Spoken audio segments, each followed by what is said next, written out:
జకర్యా గ్రంథము 4:6-7 అప్పుడతడు నాతో ఇట్లా నేను జెరుబ్బేలునకు ప్రత్యక్షముకు యెహోవా వాక్యదే శక్తి చేతనైనను బలము చేతనైనను కాక నా ఆత్మ చేతన ఇది జరుగునని సైన్యములకు అధిపతికి యెహోవా సెలవిచ్చెను. గొప్ప పర్వతమా, జెరుబ్బేలును అడ్డగించుటకు నువ్వు ఏ మాత్రపు దానవు, నీవు చదును భూమి ఒకదువు. కృప కలుగును గాక అని జనులు కేకలు వేయగా అతడు పైరాయి తీసుకుని పెట్టించును. Praise lord. ఇంతకీ జెరుబ్బేలు ఎవరు అంటే ఒక మంచి యవనస్తుడిగా, ఒక మంచి బలవంతుడిగా ఇక్కడ కనబడుతున్నాడు. హల్లెలూయా. ఈ జెరుబ్బేలు గురించి కొన్ని విషయాలు తెలుసుకుని మన వాక్యంలోకి వెళ్ళిపోదాము. జెరుబ్బేలు ఏం చేయబోతున్నాడని, అసలు అతను చేసే పని ఏంటి, అతన్ని దేవుడు ఎందుకు ఎన్నుకున్నాడు, అతను చేయబోతున్న పనికి పర్వతం ఎందుకు అడ్డొచ్చింది, ఆ పర్వతాన్ని దేవుడు చదును భూమిగా మారాలి, అతనికి కృప కలగాలని చెప్పి ఎందుకు మాట్లాడాడు, ఈ విషయాలన్నీ కూడా ఈ రోజున మనం నేర్చుకోబోతున్నాం. Praise lord. హల్లెలూయా. గట్టిగా చెప్పండి. జెరుబ్బేలు అనే పేరుకి అర్థము బబులోనులో నుండి పుట్టినవాడు అని అర్థం. హల్లెలూయా. జెరుబ్బేలుకి అర్థము బబులోనులో నుండి పుట్టినవాడు. ఆమె ఈ జెరుబ్బేలు ఎవరు అంటే ఒక యవనస్తుడు. ఇతడు దేవుని మందిరాన్ని కట్టడానికి ఒక ప్రతిష్ఠించబడిన వ్యక్తిగా, దేవుని చేత ఎన్నుకోబడిన వ్యక్తిగా, దేవుని మందిరమును కట్టుటకు ప్రజలందరినీ కూడా దానిలో సమకూడి చేయటకు దేవుని చేత ఎన్నుకోబడిన వ్యక్తిగా ఈ జెరుబ్బేలు కనబడుతున్నాడు. హల్లెలూయా. ఈ జెరుబ్బేలు గురించి ఇంకా పూర్తిగా డీటెయిల్ గా మనం అర్థం కావాలంటే కొద్దిగా లోపలికి వెళ్దాం. హల్లెలూయా. చరిత్రలోకి వెళ్దాం. ఏంటి ఆ చరిత్ర అంటే, ఇశ్రాయేలు ప్రజలందరూ కూడా దేవునికి వ్యతిరేకంగా పాపం చేశారు. ఇశ్రాయేలు ప్రజలందరూ కూడా దేవునికి వ్యతిరేకంగా పాపం చేసినప్పుడు దేవుడు ఈ ప్రజలను ఏం చేశాడంటే బబులోను రాజు అయిన నెబుకద్నెజరుకి అప్పగించాడు. బబులోను రాజు అయిన నెబుకద్నెజరు ఇశ్రాయేలు పట్టణం మీద పడి పట్టణం యొక్క ప్రాకారాలన్నిటిని కూడా కూలగొట్టి అక్కడున్న అనేక యవనస్తులను బలవంతులను, అది రికార్డ్ అవుతుందా, అనేక యవనస్తులను బలవంతులను ఏం చేశాడంటే చెరపట్టుకుని తీసుకెళ్ళిపోయాడు. బబులోను ఆస్థానంలోకి తీసుకెళ్లిపోయాడు. వారిలోనే షడ్రకు, మెషుకు, అబేద్నెగో, దానియేలు, ఇంకా అనేక మంది యూదులు మనకు కనబడతారు. హల్లెలూయా. ఆ టైంలో ప్రవక్త ద్వారా దేవుడు ప్రవచించిన ప్రవచనం ఏంటంటే 70 సంవత్సరాలు మీరు ఈ చెరలో ఉండాలి, 70 సంవత్సరాల తర్వాత ఈ చెర నుండి మిమ్మల్ని విడిపిస్తానని చెప్పి దేవుడు ఆ రోజున ప్రవక్త ద్వారా మాట్లాడాడు. హల్లెలూయా. Praise lord. 70 సంవత్సరాలు బబులోను రాజ్యంలో, బబులోను ఆస్థానంలో యోధా ప్రజలందరూ కూడా చెరపట్టబడి దానిలో బానిసలుగా ఉన్నారు. రకరకాల విధుల్లో విధించబడి వారి పనుల్లో ముందుకెళ్ళిపోతున్నారు. అయితే కొంతకాలానికి 70 సంవత్సరాలు ముగించబడుతూ ఉండగా దానియేలు ఆ ప్రవచనాన్ని జ్ఞాపకం చేసుకుని దానియేలు బహుప్రియుడిగా మారి దేవుని సన్నిధిలో ప్రతిష్ఠించబడి ప్రార్థన చేస్తాడు. ప్రభువా, 70 సంవత్సరాలు అయిపోతుంది, మమ్మల్ని చెరబట్టి తీసుకొచ్చారు, మమ్మల్ని స్వతంత్రులుగా విడిపిస్తాను, 70 సంవత్సరాల తర్వాత మరలా మీరు మీ స్వదేశానికి వెళ్ళి మందిరం కడతారు అని చెప్పి మీరు మాట్లాడారు కదా, మమ్మల్ని విడిపించి మమ్మల్ని పంపించండి. ప్రార్థన చేస్తున్నాడు దానియేలు దేవునికి. అయ్యా, ప్రవక్త ద్వారా మీరు మాట్లాడిన ప్రవచనాన్ని మేము జ్ఞాపకం చేసుకుంటున్నాం, 70 సంవత్సరాలు చెరలో బానిసత్వంలో ఉన్నాం, ఇప్పుడు మమ్మల్ని విడిపించు, మా స్వదేశానికి నడిపించు, మేము అక్కడ మందిరం కట్టుకోవాలి, నువ్వే కార్యం చేయి ప్రభు అని చెప్పి దేవునికి ప్రార్థన చేశాడు దానియేలు. దానియేలు ప్రార్థన దేవుడు అంగీకరించి ప్రవక్త ద్వారా దేవుడు పలికించిన ఆ మాటను రుడిపరచడానికి కోరేషు రాజుని దేవుడు ఎన్నుకున్నాడు. పారసీకుల రాజు అయిన కోరేషుని దేవుడు ఎన్నుకొని కోరేషు హృదయాన్ని దేవుడు మార్చాడు. ఆ కోరేషు ఏమన్నాడంటే, ఆ యోధా ప్రజలందరినీ కూడా పిలిచి, ఇక మీరు మా రాజ్యంలో ఉండవసరం లేదు, బానిసత్వం నుంచి విడిపేస్తున్నాను, ఇక నుంచి మీరు మీ దేశానికి వెళ్ళిపోండి, మీరు మీ పట్టణానికి వెళ్ళిపోండి. హల్లెలూయా. మీరు ఎక్కడి నుంచి అయితే చెరపట్టబడి వచ్చారో అక్కడికి వెళ్ళిపోండి. అయితే నెబుకద్నెజరు అనే రాజు మీ పట్టణం యొక్క ప్రాకారాలను కూలగొట్టి మీరు ఆరాధన చేసుకోవడానికి, ప్రార్థన చేసుకోవడానికి మీ మందిరాన్ని పాడు చేసేది కాబట్టి మరలా మీరు వెళ్ళి మందిరాన్ని కట్టుకోవచ్చు, మీకు స్వేచ్ఛనిస్తున్నాను, మిమ్మల్ని విడిపిస్తున్నాను, విడుదలిస్తున్నాను అని చెప్పి ఈ కోరేషు రాజు, పారసీకుల రాజు అయిన కోరేషు రాజు ఏం చేశారంటే యోధా ప్రజలందరినీ చెరపట్టబడిన వారందరినీ కూడా పంపించేశారు. వీళ్ళు ఇప్పుడు వచ్చి మందిరం కట్టుకోవాలి. అయితే వీళ్ళల్లో కొంతమంది ఆ బానిసత్వములో అక్కడ కొన్ని అలవాట్లకు అలవాటు పడిపోయి కొంతమంది యూదులు రాలేరు. హల్లెలూయా. ఆ బబులోను రాజ్యంలోనూ కొంతమంది స్థిర నివాసులుగా మారిపోయారు. హల్లెలూయా. దేశం మీద, దేవుని మీద ప్రేమ ఉన్నవారు, భక్తి ఉన్నవారు అందరూ కూడా ఏం చేశారంటే, మేము మా స్వదేశానికి వెళ్ళాలి, మేము దేవునికి మందిరాన్ని నిర్మించాలని చెప్పి వాళ్ళందరూ కూడా వచ్చారు. ఈ మాటలను మనం యెజ్రెయా గ్రంథంలో చూస్తాం. యెజ్రెయా గ్రంథము 2వ అధ్యాయము, యెజ్రెయా గ్రంథము 2వ అధ్యాయం 1 నుంచి 64 వచనాలు మనం చూసుకోవాలి. అలాగే 1 నుంచి 64 వచనాలు యెజ్రెయా గ్రంథంలో 2వ అధ్యాయం 1 నుంచి 64 వచనాలు చూసినట్లయితే, చెరపట్టబడి ఉన్న ఆ బబులోను ఆస్థానంలో నుండి దేవుడిచ్చిన వాగ్దానము, దేవుడిచ్చిన ప్రవచనం నెరవేర్పులు అనగా తన స్వదేశానికి వచ్చిన వారు వారి వారి వంశాల రీతిగా, వారి వారి కుటుంబాల రీతిగా, ఏ వంశం నుంచి ఎంతమంది వచ్చారు, ఏ కుటుంబం నుంచి ఎంతమంది వచ్చారు, అలాగే చాలా డీటెయిల్ గా ఎజ్రా గ్రంథము 2:1-64 వచనాలు మనం చూస్తాం. హల్లెలూయా. 64వ వచనంలోకి వచ్చేసరికి ఎంతమంది అయ్యారంటే 42,360 మంది అయ్యారు అక్కడ. హల్లెలూయా. మీరు రాసుకోవాలని రెఫరెన్స్ ఎజ్రా గ్రంథము 2వ అధ్యాయము 1-64 వచనాలు మీరు రాసుకోండి అంతే. హల్లెలూయా. అదంతా కూడా మీరు ఇంటికల్లా చదువుకోండి. 64వ వచనంలో కనుక మీరు చూసుకున్నట్లయితే 64వ వచనంలో రాయబడింది, చెరపట్టబడి దేవుని మందిరాన్ని కట్టుటకు పాడైపోయిన ఇశ్రాయేలు ప్రాకారాలను, యెరూషలేము ప్రాకారాలను కట్టుకోవడానికి వచ్చిన వారు ఎంతమంది అంటే అక్కడ చూడండి 42,360 మంది వచ్చారు. ఈ మాట ఎక్కడ చూస్తాం? 64వ వచనంలో చూస్తాం. హల్లెలూయా. ఎజ్రా గ్రంథము 2వ అధ్యాయము 1వ వచనం 64వ వచనం మీద రాయబడింది 42,360 మంది ఎక్కడికి వచ్చారు? దేవుని ఆలయాన్ని కట్టడానికి, దేవుని మందిరాన్ని కట్టడానికి వచ్చాడు. హల్లెలూయా. వీరిలో 7,000 మంది యాజకులు ఉన్నారు, 7,000 మంది సేవకులు ఉన్నారు, యెహోవా ప్రవక్తలు ఉన్నారు మరలా. హల్లెలూయా. ఇప్పుడు దేవుని సేవకులకి ఈ 42,360 మందికి హల్లెలూయా నాయకత్వం వహించిన వ్యక్తి జెరుబ్బబేలు. మీకు అర్థమైనా? ఈ జెరుబ్బబేలు ఎవరంటే దేవుని మందిరమును కట్టుటకు ఒక గుంపును ఏర్పాటు చేసుకున్నాడు. ఎంతమంది గుంపు అంటే 42,360 మంది మనుషులకు, నాయకులకు నాయకత్వాన్ని వహించిన వ్యక్తి జెరుబ్బబేలు. ఇప్పుడు జెరుబ్బబేలు ఆధ్వర్యంలో దేవుని మందిరం కట్టబడాలి. ఆమె వినాలి, ఈ మాటలు వెంటనే మీకు అర్థమవుతుంది. ఇప్పుడు జెరుబ్బబేలు ఆధ్వర్యంలో దేవుని మందిరం కట్టబడాలి, ఇది విషయం. ఇప్పుడు దేవుని మందిరం కట్టడానికి ఇక్కడ ఏం చేశారంటే వీళ్ళు పునాదేశారు. ఈ మాటలు కూడా ఎజ్రా గ్రంథము 4వ అధ్యాయం 1-4 వచనాలు మీరు చూసుకున్నట్లయితే వీళ్ళు పని ప్రారంభించారు. రెఫరెన్సెస్ రాసుకోండి అంతే. బైబిల్ మీరు ఇంటికల్లా చదువుకోండి. హల్లెలూయా. నేను చెప్తున్నప్పుడు మీరు చదవద్దు, వినండి. రాయమన్నప్పుడు రాసుకోండి, చూడమన్నప్పుడు చూడండి. That's good. Hallelujah. Praise the Lord. Ezra గ్రంథం 4వ అధ్యాయం 1-4 వచనాలు ఏం చేశారంటే వీళ్ళు పని ప్రారంభించారు. పని ప్రారంభించి పునాది వేశారు. పునాది వేసి పని ప్రారంభించి పనిలో నిమగ్నమై దేవుని మందిరం కట్టడానికి ముందుకెళ్తూ ఉండగా కొంతమంది సమరయులు వచ్చారు. కొంతమంది సమరయులు చేయమన్నారంటే, అయ్యా యెహోవాను మేము కూడా అంగీకరించిన వారము, మేము కూడా దేవుణ్ణి సేవిస్తాము, దేవుని ప్రేమిస్తాము, మీ మందిరంలో మేము కూడా పాలు పంపులు పొందినట్లుగా దేవుని మందిరానికి మేము కూడా సహకరిస్తాం, దేవుని మందిరాన్ని కట్టుటకు మేము కూడా మీతో పాటు కలిసి పనిచేస్తాం, ఆర్థికంగా సహకరిస్తాము, మీతో పాటు కలిసి పనిచేస్తాము, మమ్మల్ని కూడా మీరు కలుపుకోండి అని చెప్పి సమరయులు వచ్చి అడిగారు. హల్లెలూయా. జెరుబ్బబేలు ఏమన్నాడంటే, అలా కుదరదు, మా దేవుని మందిరం మేమే కట్టుకుంటాం, మీ సహాయాలు సహకారాలు మాకు అవసరం లేదు, మా దేవుని మందిరాన్ని మేమే కట్టుకుంటామని చెప్పి జెరుబ్బబేలు ముక్కుసూటిగా ఖచ్చితంగా మాట్లాడేశాడు. హల్లెలూయా. దీన్ని మనసులో పెట్టుకుని సమరయులు ఏం చేశారంటే ఇంకా ఉన్నత అధికారుల యొద్దకు, వాళ్ళ యొద్దకు, వీళ్ళ యొద్దకు వెళ్ళి వీళ్ళు దేవుని మందిరం కట్టకుండా, దేవుని మందిరం కట్టబడకుండా అనేక ఆటంకాలు కలిగించారు. హల్లెలూయా.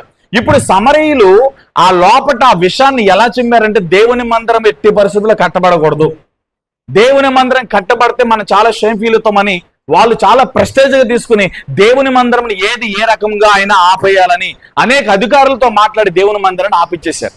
ఎన్ని సంవత్సరాలు ఆగిందంటే వాళ్ళు పునాది వేసిన దినము నుండి హల్లెలూయా జెరుబ్బబేలుకు యెహోవా వాక్కు జకరియా ప్రవక్త వచ్చి మాట్లాడేంత వరకు ఈ సమయాన్ని కనుక మనం చూసినట్లయితే 16 సంవత్సరాలు దేవుని మందిరం ఆగిపోయింది.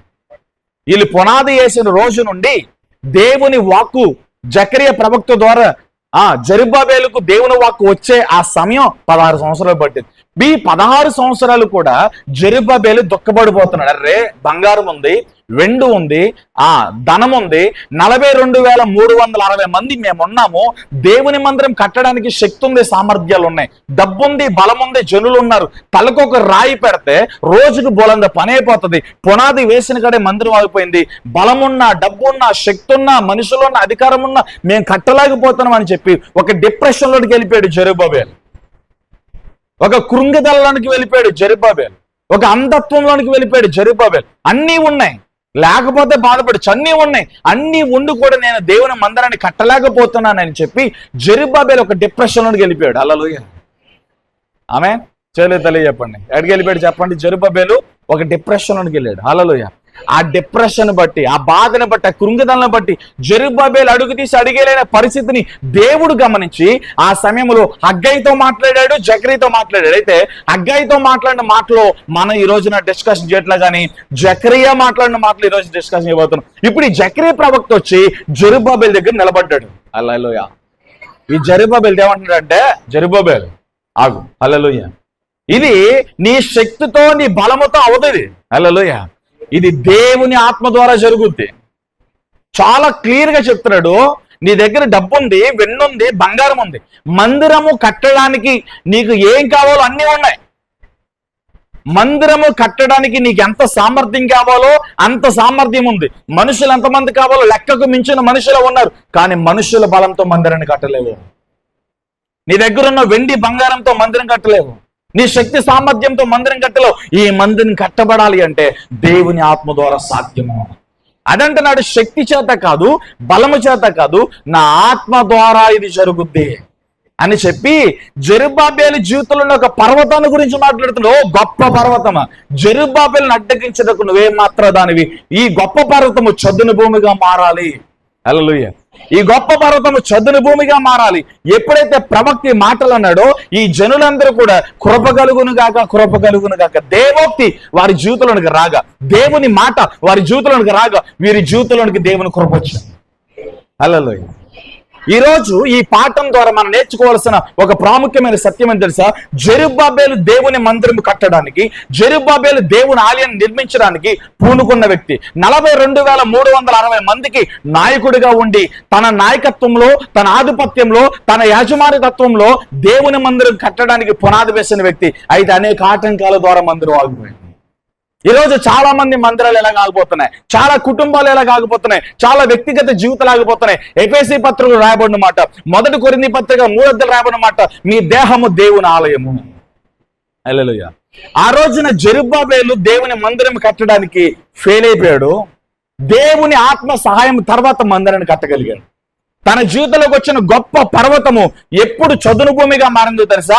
ఆత్మ కార్యము జరిగిన తర్వాత, పరిశుద్ధాత్మ దేవుడు ఇన్వాల్వ్మెంట్ తర్వాత, పరిశుద్ధాత్మ దేవుడు అద్భుతం చేసిన తర్వాత గొప్ప పర్వతము జెరుబ్బాబెలు జీవితంలో చదును భూమిగా మారిపోయింది. హల్లెలూయా. మన జీవితంలో కూడా అలా ఎన్నో పర్వతాలు ఉన్నాయి, ఎన్నో శ్రమలనే శిఖరాలు ఉన్నాయి, ఎన్నో కష్టాలనే వరవలు ఉన్నాయి, ఎన్నో పెను తుఫాన్లు ఉన్నాయి. పైకి నవ్వుతూ పొల్లికిలిస్తూ బాగున్నామని చెప్తాం కానీ లోపటంతా కన్నీరే, దుఃఖమే, అప్పుల గురించిన ఘోష. హల్లెలూయా. అనారోగ్యాల గురించిన వేదన, రకరకాల మనిషితో, రకరకాల కుటుంబాల్లో రకరకాల శ్రమలు. హల్లెలూయా. ఎన్నో పర్వతాలు. ఈ పర్వతాలని అధిగమించడానికి నీ బలం చాలు. ఈ పర్వతాన్ని అధిగమించడానికి నీ శక్తి చాలదా? నీ బలముతో నీ సమస్యను తీర్చుకోలేవు, నీ శక్తితో నీ ఎదురుగా ఉన్న సమస్యను తీర్చుకోలేవు, నీ దగ్గర ఉన్న డబ్బుతో నువ్వు ఏదైనా చేద్దాం అనుకుంటే ఏమి చేయలేవు. హల్లెలూయా. Praise the Lord. మొన్న ఏదో పెళ్లి జరిగింది. హల్లెలూయా. వచ్చిన సెలబ్రిటీస్కు 2 కోట్ల రూపాయలు వాచ్లు ఇచ్చారంట. హల్లెలూయా. వేసుకున్న చీరలు, వేసుకున్న బట్టలు ఎన్నో కొన్ని కోట్ల విలువైన రూపాయలు, కానీ వారి ఒంటిలో అన్ని రోగాలే, సమాధానం లేదు, నెమ్మది లేదు. పైకి డబ్బు ఉంది అంటే ఇక్కడ మనం అర్థం చేసుకోవాలి, డబ్బులు ఉన్న వాళ్ళందరూ సంతోషంగా లేరు, డబ్బులు ఉన్న వాళ్ళందరూ ఆరోగ్యంగా లేరు, డబ్బులు ఉన్న వాళ్ళందరూ ఏది పడుతుంది తినలేరు, ఎక్కడ పడితే అక్కడ అడ్జస్ట్ అవ్వలేరు. హల్లెలూయా. దేవుని ఆత్మ కలిగిన వారు ఏదైనా తినగలుగుతారు, దేవుని ఆత్మ కలిగిన వారు ఏదైనా చేయగలుగుతారు, దేవుని ఆత్మ కలిగిన వారు గొప్ప పర్వతాలు చదును భూమిగా మార్చేస్తారు. హల్లెలూయా. ఆమేన్. జెరుబ్బాబెలుకున్న టెన్షన్ ఏంటి? జెరుబ్బాబెలుకున్న సమస్య ఏంటి? మందిరం కట్టాలి. ఇప్పుడు కట్టడానికి అన్నీ ఉన్నాయి, డబ్బు ఉంది, వెన్నుంది, బంగారం ఉంది, మనుషులు ఉన్నారు, 42,360 మంది జనులు ఉన్నారు. హల్లెలూయా. ఒక్కొక్కరు ఒక్కొక్క చేసిన దేవుని మందిరం అయిపోతుంది. అవ్వగలిగిందా? కట్టగలిగాడా? జెరుబ్బాబెలు ఎందుకు నిరుస్తలా గెలిపాడు? జెరుబ్బాబెలు ఎందుకు కృంగిపోయాడు? అన్నీ ఉండి కూడా ఏమీ చేయలేని స్థితిలో ఎందుకు గెలిపాడో తెలుసా? అక్కడ పరిశుద్ధాత్మ దేవుడు.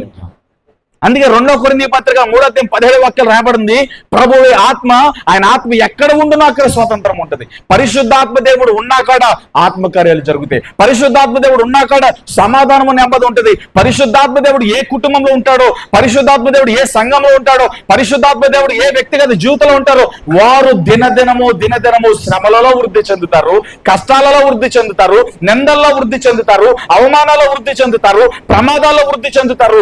ఏ అవసరత అవసరతలు తీరని పరిస్థితుల్లో కూడా వాళ్ళు వృద్ధి చెందుతూనే ఉంటారు. వాళ్ళని వృద్ధి పరిచే దేవుడు వారిని నడిపిస్తూ ఉంటాడు. అస్సలు ఆగరు. నువ్వు చేసే పనిలో సమాధానం, నెమ్మది, నువ్వు తలపెట్టిన కార్యాల్లో ఫలితాలు, నువ్వు నడిచే నడకల్లో వెనక పక్కకి చూడకుండా స్ట్రైట్ గా నువ్వు నడవగలుగుతావు. హల్లెలూయా. పరిశుద్ధాత్మ దేవుడు ఎక్కడ ఉంటాడో, దేవుని ప్రభావం ఎక్కడ ఉంటుందో, దేవుని నడిపింపు ఎక్కడ ఉంటుందో అక్కడ జయాలు జరుగుతాయి. హల్లెలూయా. జెరుబ్బాబెలుకి అన్నీ ఉన్నాయి. వెండి ఉంది, బంగారం ఉంది, డబ్బు ఉంది, 42,360 మంది ప్రజలు ఉన్నారు. కానీ దేవుని ఆత్మ సహాయం. డిప్రెషన్ లో ఉన్న జెరుబ్బాబెలుకి జకరియా ప్రవక్త వచ్చి చెప్పింది ఇదే, ఇది నీ బలముతో నీ శక్తితో అవ్వదు, దేవుని ఆత్మ ద్వారా ఇది జరుగుద్ది. హల్లెలూయా. అంటూ తన సేవకుడికి మందిరం కట్టుటకు పులుగొలుపుకొని నిలబడి ఉన్న నాయకుడైన జెరుబ్బాబెలుకు ఎదురుగా నిలిచిన గొప్ప పర్వతంతో దేవుడు మాట్లాడాడు, నువ్వు చదును భూమిగా మారు, నువ్వు చదును భూమిగా మారు. దేవుడు ఇదే మాట మాట్లాడుతున్నాడు. నీ జీవితంలో ఉన్న గొప్ప పర్వతంతో దేవుడు మాట్లాడుతున్నాడు, అది చదును భూమిగా మారాలి. నేను ఎన్ని రోగాలైతే నీ శరీరాన్ని బ్లాక్ చేసినాయో, ఫైనాన్షియల్ గా ఆర్థికంగా అప్పుల ఊబులో నువ్వు దిగబడి కట్టడానికి ఏ మార్గము ఓపెన్ అవ్వక ఎక్కడ దిగబడి ఎక్కడ కృంగిపోతున్నావు అక్కడ ఆ స్థలములో ఆ ప్రాంతంలో దేవుడు చెప్తున్నాడు, ఆ పర్వతంతో నువ్వు చదునుగా మారాలి. డాక్టర్లు చెప్పారు నో హోప్స్, నువ్వు చచ్చిపోతావు, నీకు అన్ని ఫెయిల్ అయిపోయినాయి, నీ రిపోర్ట్స్ అన్ని చాలా దారుణంగా ఉన్నాయి, అస్సలు ఆశ పెట్టుకోవద్దు. అక్కడ దేవుడు చెప్తున్నాడు, నువ్వు చదును భూమిగా మారు. హల్లెలూయా. నువ్వు అనుకుంటే నా జీవితంలో తెలివి లేదు, చదువు లేదు, నా వల్ల ఎవరికి ఏమి ఉపయోగం లేదు, నేను ఎందుకు పుట్టి నాకు తెలియట్లేదు. దేవుడు అక్కడ చెప్తున్నాడు, నువ్వు చదును భూమిగా మారు. హల్లెలూయా. నీ పుట్టుకకు పరమార్థం దేవుడు చెప్తాడు. నువ్వెందుకు పుట్టావో, ఏ ఉద్దేశం చేత పుట్టావో, ఈ భూమి మీద దేవుడు నీ ద్వారా ఏం జరిగించబోతున్నాడో ఇవన్నీ చెబుతాడు. హల్లెలూయా. ఇవన్నీ దేవుడు చెప్పబోతున్నాడు. ఈ రోజున ఎస్పెషల్లీ 3 ఉదాహరణలు మీ జీవితంలో పెడతా. పర్వతాలు ఉన్న పరిస్థితుల్లో దేవుడు చేసిన కార్యాలేంటి, పరిశుద్ధాత్మ దేవుడు ఎలాంటి కార్యాలు జరిగించాడో మీ ముందు 3 ఎగ్జాంపుల్స్ పెడతా. హల్లెలూయా. మీరు నమ్మాలి. మీ జీవితంలో ఉన్న పర్వతాలు, మీ జీవితంలో ఉన్న కొండలు, మీ జీవితంలో ఉపద్రవాలు, మీ జీవితంలో తుఫాన్లు, వాటితో మీరు మాట్లాడాలి. ఇది యెహోవా వాక్కు. ఆ రోజున జెరుబ్బాబెలుకు ప్రత్యక్షమైనట్లుగా ఈ రోజు ఇక్కడున్న ప్రతి ఒక్కరికి దేవుని వాక్కు ప్రత్యక్షమవుతుంది. మీ జీవితంలో ఉన్న ప్రతి పర్వతము చదునుగా మారి కృప కలుగునుగా. మీ జీవితంలో ఉన్న ప్రతి పర్వతం, మీ జీవితంలో ఉన్న ప్రతి కష్టము, ప్రతి కన్నీరు, నిట్టూర్పులు, మూలుగులు అంతా కూడా చదునుగా మారి కృప కలుగునుగా. దేవుడు ఇదే చెప్తున్నాడు, మీ జీవితంలో ఉన్న ప్రతి పర్వతము చదునుగా మారాలి. చదునుగా మారాలంటే ఎవరు రావాలి? పరిశుద్ధాత్మ దేవుడు రావాలి. నీ జీవితంలో ఉన్న ప్రతి దాన్ని పరిశుద్ధాత్మ దేవుడు దున్నాలి. చదునుగా మారాలి అంటే కొండను మనం పెగిలించలేం, కష్టాన్ని మనం పెగిలించలేం, శ్రమను మనం పెగిలించలేం. మన జీవితంలో ఉన్న కష్టము, శ్రమలను పెగిలించగలిగిన వాడు పరిశుద్ధాత్మ దేవుడు. ఆయన వచ్చినప్పుడు మనం చదునుగా మారతాం, చదునుగా నడవగలుగుతాం. లేడి కాలం వల్ల దేవుడు మన కాలను మారుస్తాడు. హల్లెలూయా. చూద్దాం ఒకసారి. ఎఫెసీ పత్రికలు రాయబడింది. 1 కొరింథీ పత్రిక 3:16 వాక్యము, అపోస్తలుల కార్యగ్రంథం 7:47 వాక్యాలు. ఈ 2 రెఫరెన్స్లు రాసుకోండి. మీరు దేవుని ఆలయమై ఉన్నారు అని చెప్పి అక్కడ రాయబడుతుంది. తర్వాత ఎఫెసీ పత్రిక 2వ అధ్యాయము 20వ వచనం చూద్దాము. క్రీస్తు యేసు ముఖ్యమైన మూలరాయి ఉండగా అపోస్తలులను ప్రవక్తలను వేసిన పునాది మీద మీరు కట్టబడి ఉన్నారు. హల్లెలూయా. మీరు ఎక్కడ కట్టబడాలి? ఏ బోధలో కట్టబడాలి? ఏ సంఘంలో కట్టబడాలి? ఏ ఆత్మచేత నడవాలి? చాలా క్లియర్ గా చెప్తున్నాడు. యేసుక్రీస్తు మనకి మూలరాయి, పునాది అయి ఉన్నాడు. మీరు అపోస్తలుల బోధ మీదను ప్రవక్తల బోధ మీదను మీరు కట్టబడి ఉండాలి. హల్లెలూయా. 21వ వచనంలో ప్రతి కట్టడము ఆయనలో చక్కగా అమర్చబడి ప్రభువునందు పరిశుద్ధమైన దేవాలయం ఒకటికి వృద్ధి పొందుచున్నది. హల్లెలూయా. 22వ వచనంలో ఆయనలో మీరు కూడా ఆత్మ మూలముగా దేవునికి నివాస స్థలము యుండుటకు కట్టబడుచున్నారు. ఇప్పుడు మన జీవితం ఎప్పుడైతే చూడాలి, వినాలి. యేసు ప్రభు దగ్గరికి రానంత వరకు నీ జీవితంలో కష్టాలు ఉన్నాయి, శ్రమలు ఉన్నాయి, ఉపద్రవాలు ఉన్నాయి. హల్లెలూయా. యేసు ప్రభువులోకి వచ్చిన తర్వాత అవి ఇంకా డబుల్ అవుతాయి. ఇదేంటి పాస్టర్ గారు, కష్టాలు, శ్రమలు, ఉపద్రవాలు ఉన్నాయనే కదా, వాటిని పోగొట్టుకోవడానికి మేము దేవుని దగ్గరకు వచ్చాం, మరలా ఇంకెక్కువ అవటం ఏంటి? హల్లెలూయా. ఎక్కడ ఒక విషయం జాగ్రత్తగా వినాలి. జెరుబ్బాబెలు సామాన్యంగా ఉన్నంత వరకు తనకి కష్టం లేదు. జెరుబ్బాబెలు దేవుని మందిరాన్ని కట్టడానికి, ఎప్పుడైతే పునుగొల్పబడ్డాడో, దేవుని మందిరం కట్టడానికి నిర్ణయం తీసుకున్నాడో, దేవుని పరిచర్య ధర్మాలకు వచ్చాడో, ఆ వ్యక్తి జీవితంలోనికి కష్టాలు ప్రారంభించబడ్డాయి. హల్లెలూయా. మనకి యుద్ధం ఎప్పుడు ప్రారంభించబడుతుంది, శ్రమలో కష్టాలు ఎప్పుడు మన జీవితంలోకి వస్తాయంటే ఎప్పుడైతే యేసు ప్రభువును నమ్మి, హల్లెలూయా, వినాలి, ఇక్కడ చాలా నొక్కి చెప్తున్నా, యేసు ప్రభువును నమ్మి, హల్లెలూయా, బాప్తిజం పొంది మారు మనసు పొంది లోకము నుంచి వేరు చేయబడిన వ్యక్తులకు మాత్రమే యుద్ధం ఉంటది. యేసు ప్రభువుని నమ్మి తానా అనే వాళ్ళకి శ్రమల కష్టాలు ఉండవు, తాగి తిరిగేసే వాళ్ళకి శ్రమల కష్టాలు ఉండవు, సాంప్రదాయాలు ఆచారాలు వాస్తులు పాటించే వాళ్ళకి శ్రమల కష్టాలు ఉండవు. ఎవరికి లోకల శ్రమల కష్టాలు ఉంటాయి అంటే యేసులా జీవించే వారికి, యేసు ప్రభువులా ముక్కుసూటిగా వెళ్ళే వారికి, వాక్యం ఏది చెప్పిందో అది చేస్తూ వాక్యము చేయొద్దన్నది తన కుటుంబ సభ్యుల ముందు చేయకుండా ఉంటే వాడు శత్రువు అయిపోతాడు ఈ లోకానికి. హల్లెలూయా.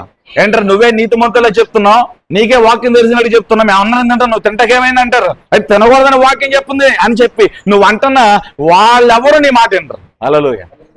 అంటే లోకం నుంచి వేరు చేయబడిన తర్వాత నీ జీవితం వేరు, అందరిలాగా నువ్వు ఉండవు. ఎప్పుడు నీ జీవితంలో యుద్ధాలు ప్రారంభించబడతాయి, యేసులా బ్రతకాలనే ఆలోచనకు నువ్వు వచ్చినప్పుడు, యేసు కొరకు నువ్వు ప్రత్యేకపరచబడినప్పుడు, యేసు క్రీస్తులు నాటబడినప్పుడు, ఆయన పొలంలో నువ్వు వచ్చి ఒక మంచి విత్తనముగా ఫలిస్తున్నప్పుడు మాత్రమే, హల్లెలూయా, యుద్ధాలు ప్రారంభించబడతాయి. ఆమేన్. యుద్ధాలు అప్పుడే ప్రారంభించబడతాయి. పక్కపక్కన 2 చెట్లు ఉన్నాయంట. హల్లెలూయా.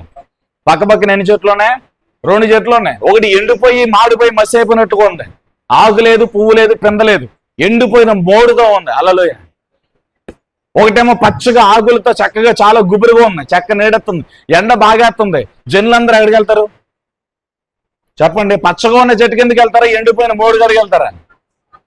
చెప్పండి. పచ్చగా ఉన్న చెట్టు కాడికి వెళ్తారు. Praise Lord. ఇప్పుడు ఆ చెట్టాలను ఏం చేసిందంటే దానిలో కలుపుకుంది, ఎండ అది తీసుకుంటూ నీడనిచ్చింది, ఆమె మంచి గాలి ఇచ్చింది, నీడనిచ్చింది, ఫ్రూట్నిచ్చింది. హల్లెలూయా. Praise lord. ఆ చెట్టుకి కాయలు కాస్తాయి, ఆ చెట్టు పైన కాయలు ఉన్నాయి. చెట్టు కిందకి వెళ్ళినందరూ ఏం చేస్తారో తెలుసా? కింద ఉన్న రాళ్ళు తీసుకుని ఆ చెట్టును కొడతారు. అరే, మనకి నీడిచ్చింది, మనకి క్షేమాన్ని ఇచ్చింది, ఎండలు అలసిపోయిన మనకి సేద తీర్చింది, ఆదరణ ఇచ్చింది, చక్కని గాలి ఇచ్చింది, చచ్చిపోయే పరిస్థితుల్లో మనం బ్రతికించింది. చెట్టు కింద మనం విశ్రాంతిని పొందాం, చెట్టు కింద మనం సేద తీర్చబడ్డాం, నెమ్మది పొందాం. ఆ చెట్టుని రాళ్లతో కొట్టడం భావ్యం కాదు. హల్లెలూయా. ఆ చెట్టుకున్న గుణం ఏంటో తెలుసా? ఎన్ని కొట్టినా, ఎన్ని కాయలు తెంపినా అది ఇంకా కాయలు ఇస్తూనే ఉంటుంది. ఆ చెట్టే యేసు ప్రభు. ఆ చెట్టే యేసు ప్రభు. ప్రతి కట్టడం ఆయనలో కట్టబడాలి. ఎన్ని బాధలతో, ఎన్ని ప్రయాసలతో ఉన్న ప్రయాసపడి భారం మోసుకుంటున్న సమస్త జనుల రండి నా యొద్దకు. ఆయన యొద్దకు వచ్చిన వారిని కులము, మతము, గోత్రము, భాష, ప్రాంతము చూడకుండా ప్రతి ఒక్కరిని కూడా యేసు ప్రభు ఆయనలో నాటుకుంటున్నాడు. హల్లెలూయా. నాటబడుతున్న మనందరం మరలా ఆయన్ని గాయాలు బాలు చేస్తూ ఉంటాం. ఏం చేసావు ప్రభు? నీ కళ్ళు ఉన్నాయా? నువ్వెందుకు చూడడం? నాకెందుకు శ్రమ వచ్చింది, నాకెందుకు కష్టం వచ్చింది, నాకెందుకు నా జీవితంలో ఈ అప్పు? అందరూ బాగున్నారు, నాకే అప్పులు ఉన్నాయి. అందరూ బాగున్నారు, నాకే అన్ని రోగాలు నా జీవితంలోనే ఉన్నాయి, అన్ని పోరాటాలు నా జీవితంలో ఉన్నాయి. అందరూ సుఖంగా సంతోషంగా ఉన్నారు, ఎకరాల మీద ఎకరాలు కొనుక్కుంటున్నారు, మేడలు మిద్దెలు కట్టుకుంటున్నారు, కార్లు కొనుక్కుంటున్నారు, గోల్డ్ చేసుకుంటున్నారు, శారీలు కొనుక్కుంటున్నారు, వస్త్రాలు కొనుక్కుంటున్నారు. అంత బ్యూటిఫుల్ గా ఉంది. నా జీవితం ఏంటి ఎలా ఉంది? హల్లెలూయా. Praise Lord. అవన్నీ క్షయమైనవి. అవన్నీ ఏంటి? క్షయమైనవి. దేవుడి నీకు అక్షయమైనది ఇవ్వబోతుంది.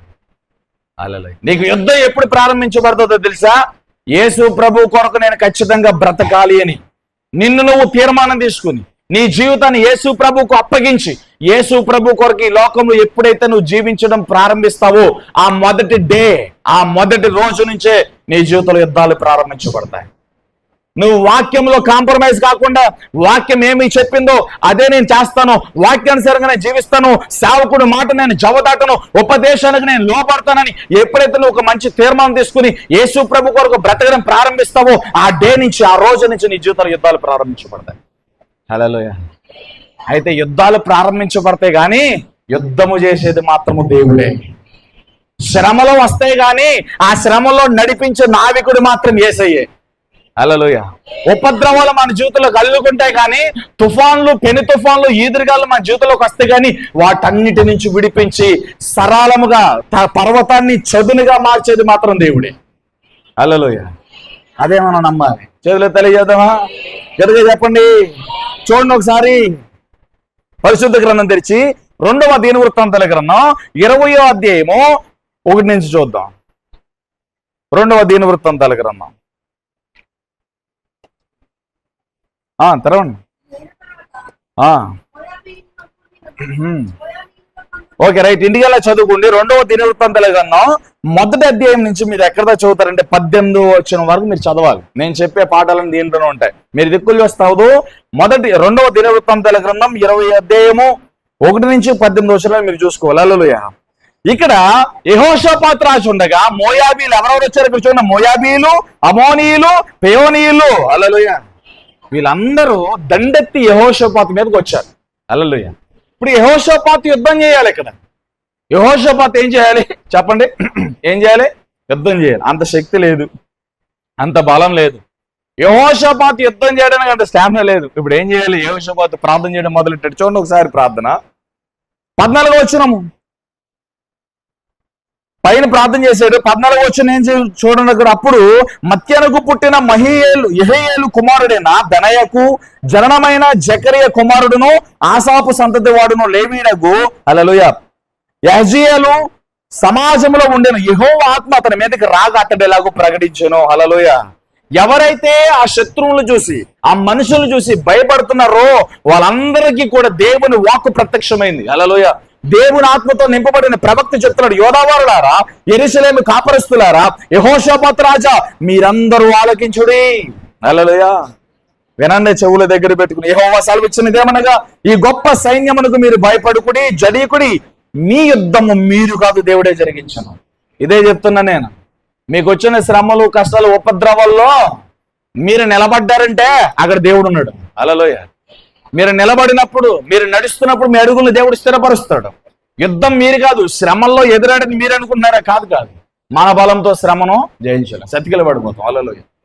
మన బలంతో, మన శక్తితో శ్రమలు జయించలేం. కష్టాల్లో నడవలేం, ఇబ్బందులు, ఇరకాటల్లో నడవలేము. అప్పుల ఊపులు, అనారోగ్యాల మధ్యలో, ప్రతికూలతల మధ్యలో, ఒంటరి జీవితాల మధ్యలో చిక్కుబడి కొట్టుకుంటున్నామంటే హల్లెలూయా, ఇంకా మన పరిశుద్ధ యాత్ర కొనసాగుతుందండి. అక్కడ పరిశుద్ధాత్మ దేవుడు కార్యాలు జరిగిస్తున్నాడు. ఇదే అంటున్నాడు, యోధావారులారా, యెరూషలేము కాపరస్తులారా, యెహోషాపాతు రాజు ఆలకించుడి, మీ శత్రువుల మధ్యలో యుద్ధం చేసేది మీరు కాదు, మీరు జడియొద్దు, భయపడొద్దు. హల్లెలూయా. మీ పక్షంగా యుద్ధం చేసేది మీ దేవుడనే యెహోవాయే. హల్లెలూయా. ఏమన్నాడు? మీరు భయపడుకుడి, జడికుడి, మీ యుద్ధము మీరు కాదు, దేవుడే జరిగించు, రేపు వారి మీదకి పోవుడి. హల్లెలూయా. 17వ వచనం, ఈ యుద్ధంలో మీరు పోట్లాడవలసిన నిమిత్తం లేదు. అబ్బాబ్బా, యుద్ధానికి వెళ్ళి పోట్లాడకపోతే శత్రువు ఏం చేస్తాడు చెప్పండి? వీడు పోట్లాడకపోతే, యుద్ధంలోకి కత్తి పట్టుకుని నేను నిలబడతావు, నువ్వు కత్తెత్తి నీ శత్రువు మీద ఫైట్ చేయకపోతావు, వాడు నిన్ను చంపేస్తాడు. ఇక్కడ చాలా డిఫరెంట్గా ఉంది చూడండి. మీరు వెళ్ళండి, యుద్ధంలో నిలబడండి, కానీ మీరు పోట్లాడాల్సిన పని లేదు అంటే అర్థం ఏంటి? హల్లెలూయా. మీరు యుద్ధంలోకి వెళ్ళండి అంటే శ్రమలోనికి వెళ్ళండి, కష్టాల్లోనికి వెళ్ళండి, ఉపద్రవంలోకి వెళ్ళండి, తుఫాన్లోకి వెళ్ళండి, నిలబడండి అంతే. హల్లెలూయా. ఎన్ని తుఫాన్లు మీ జీవితంలోకి వస్తాయి, ఎన్ని అప్పులు వస్తాయి, ఎన్ని రోగాలు వస్తాయి, ఎన్ని డాక్టర్ రిపోర్ట్స్ నెగిటివ్గా వస్తాయి. హల్లెలూయా. ఎన్నైనా రాను, ఎన్ని సవాలైన రాను, ఎన్ని కిడు వార్తలైన విను, ఎన్ని శ్రమలైన రాను, ఎంతమంది శత్రువులు లేవను, ఊరంతా లేగను, రాజకీయ నాయకులు లేగను, ధనవంతులు లేగను, నేను నాశనం చేయాలి, పాడు చేయాలి, నీ పేరు వినబడకుండా చేయాలి, నీ ఆశీర్వాదాన్ని పోగొట్టాలి, నువ్వు ఎదుగుదలను చూసి వారు లేక నిన్ను ఏదేమైనా తొక్కేయాలి ఎన్ని అనుకుంటారు అనుకోనండి. నీకు విరోధంగా లేచిన గుంపులన్నీ నీ పక్షానికి వచ్చేస్తాయి. హల్లెలూయా. మీరు యుద్ధానికి వెళ్ళండి, పారిపోమంటల్లా, ఇంట్లో కూర్చొని రెస్ట్ తీసుకోమంటల్లా.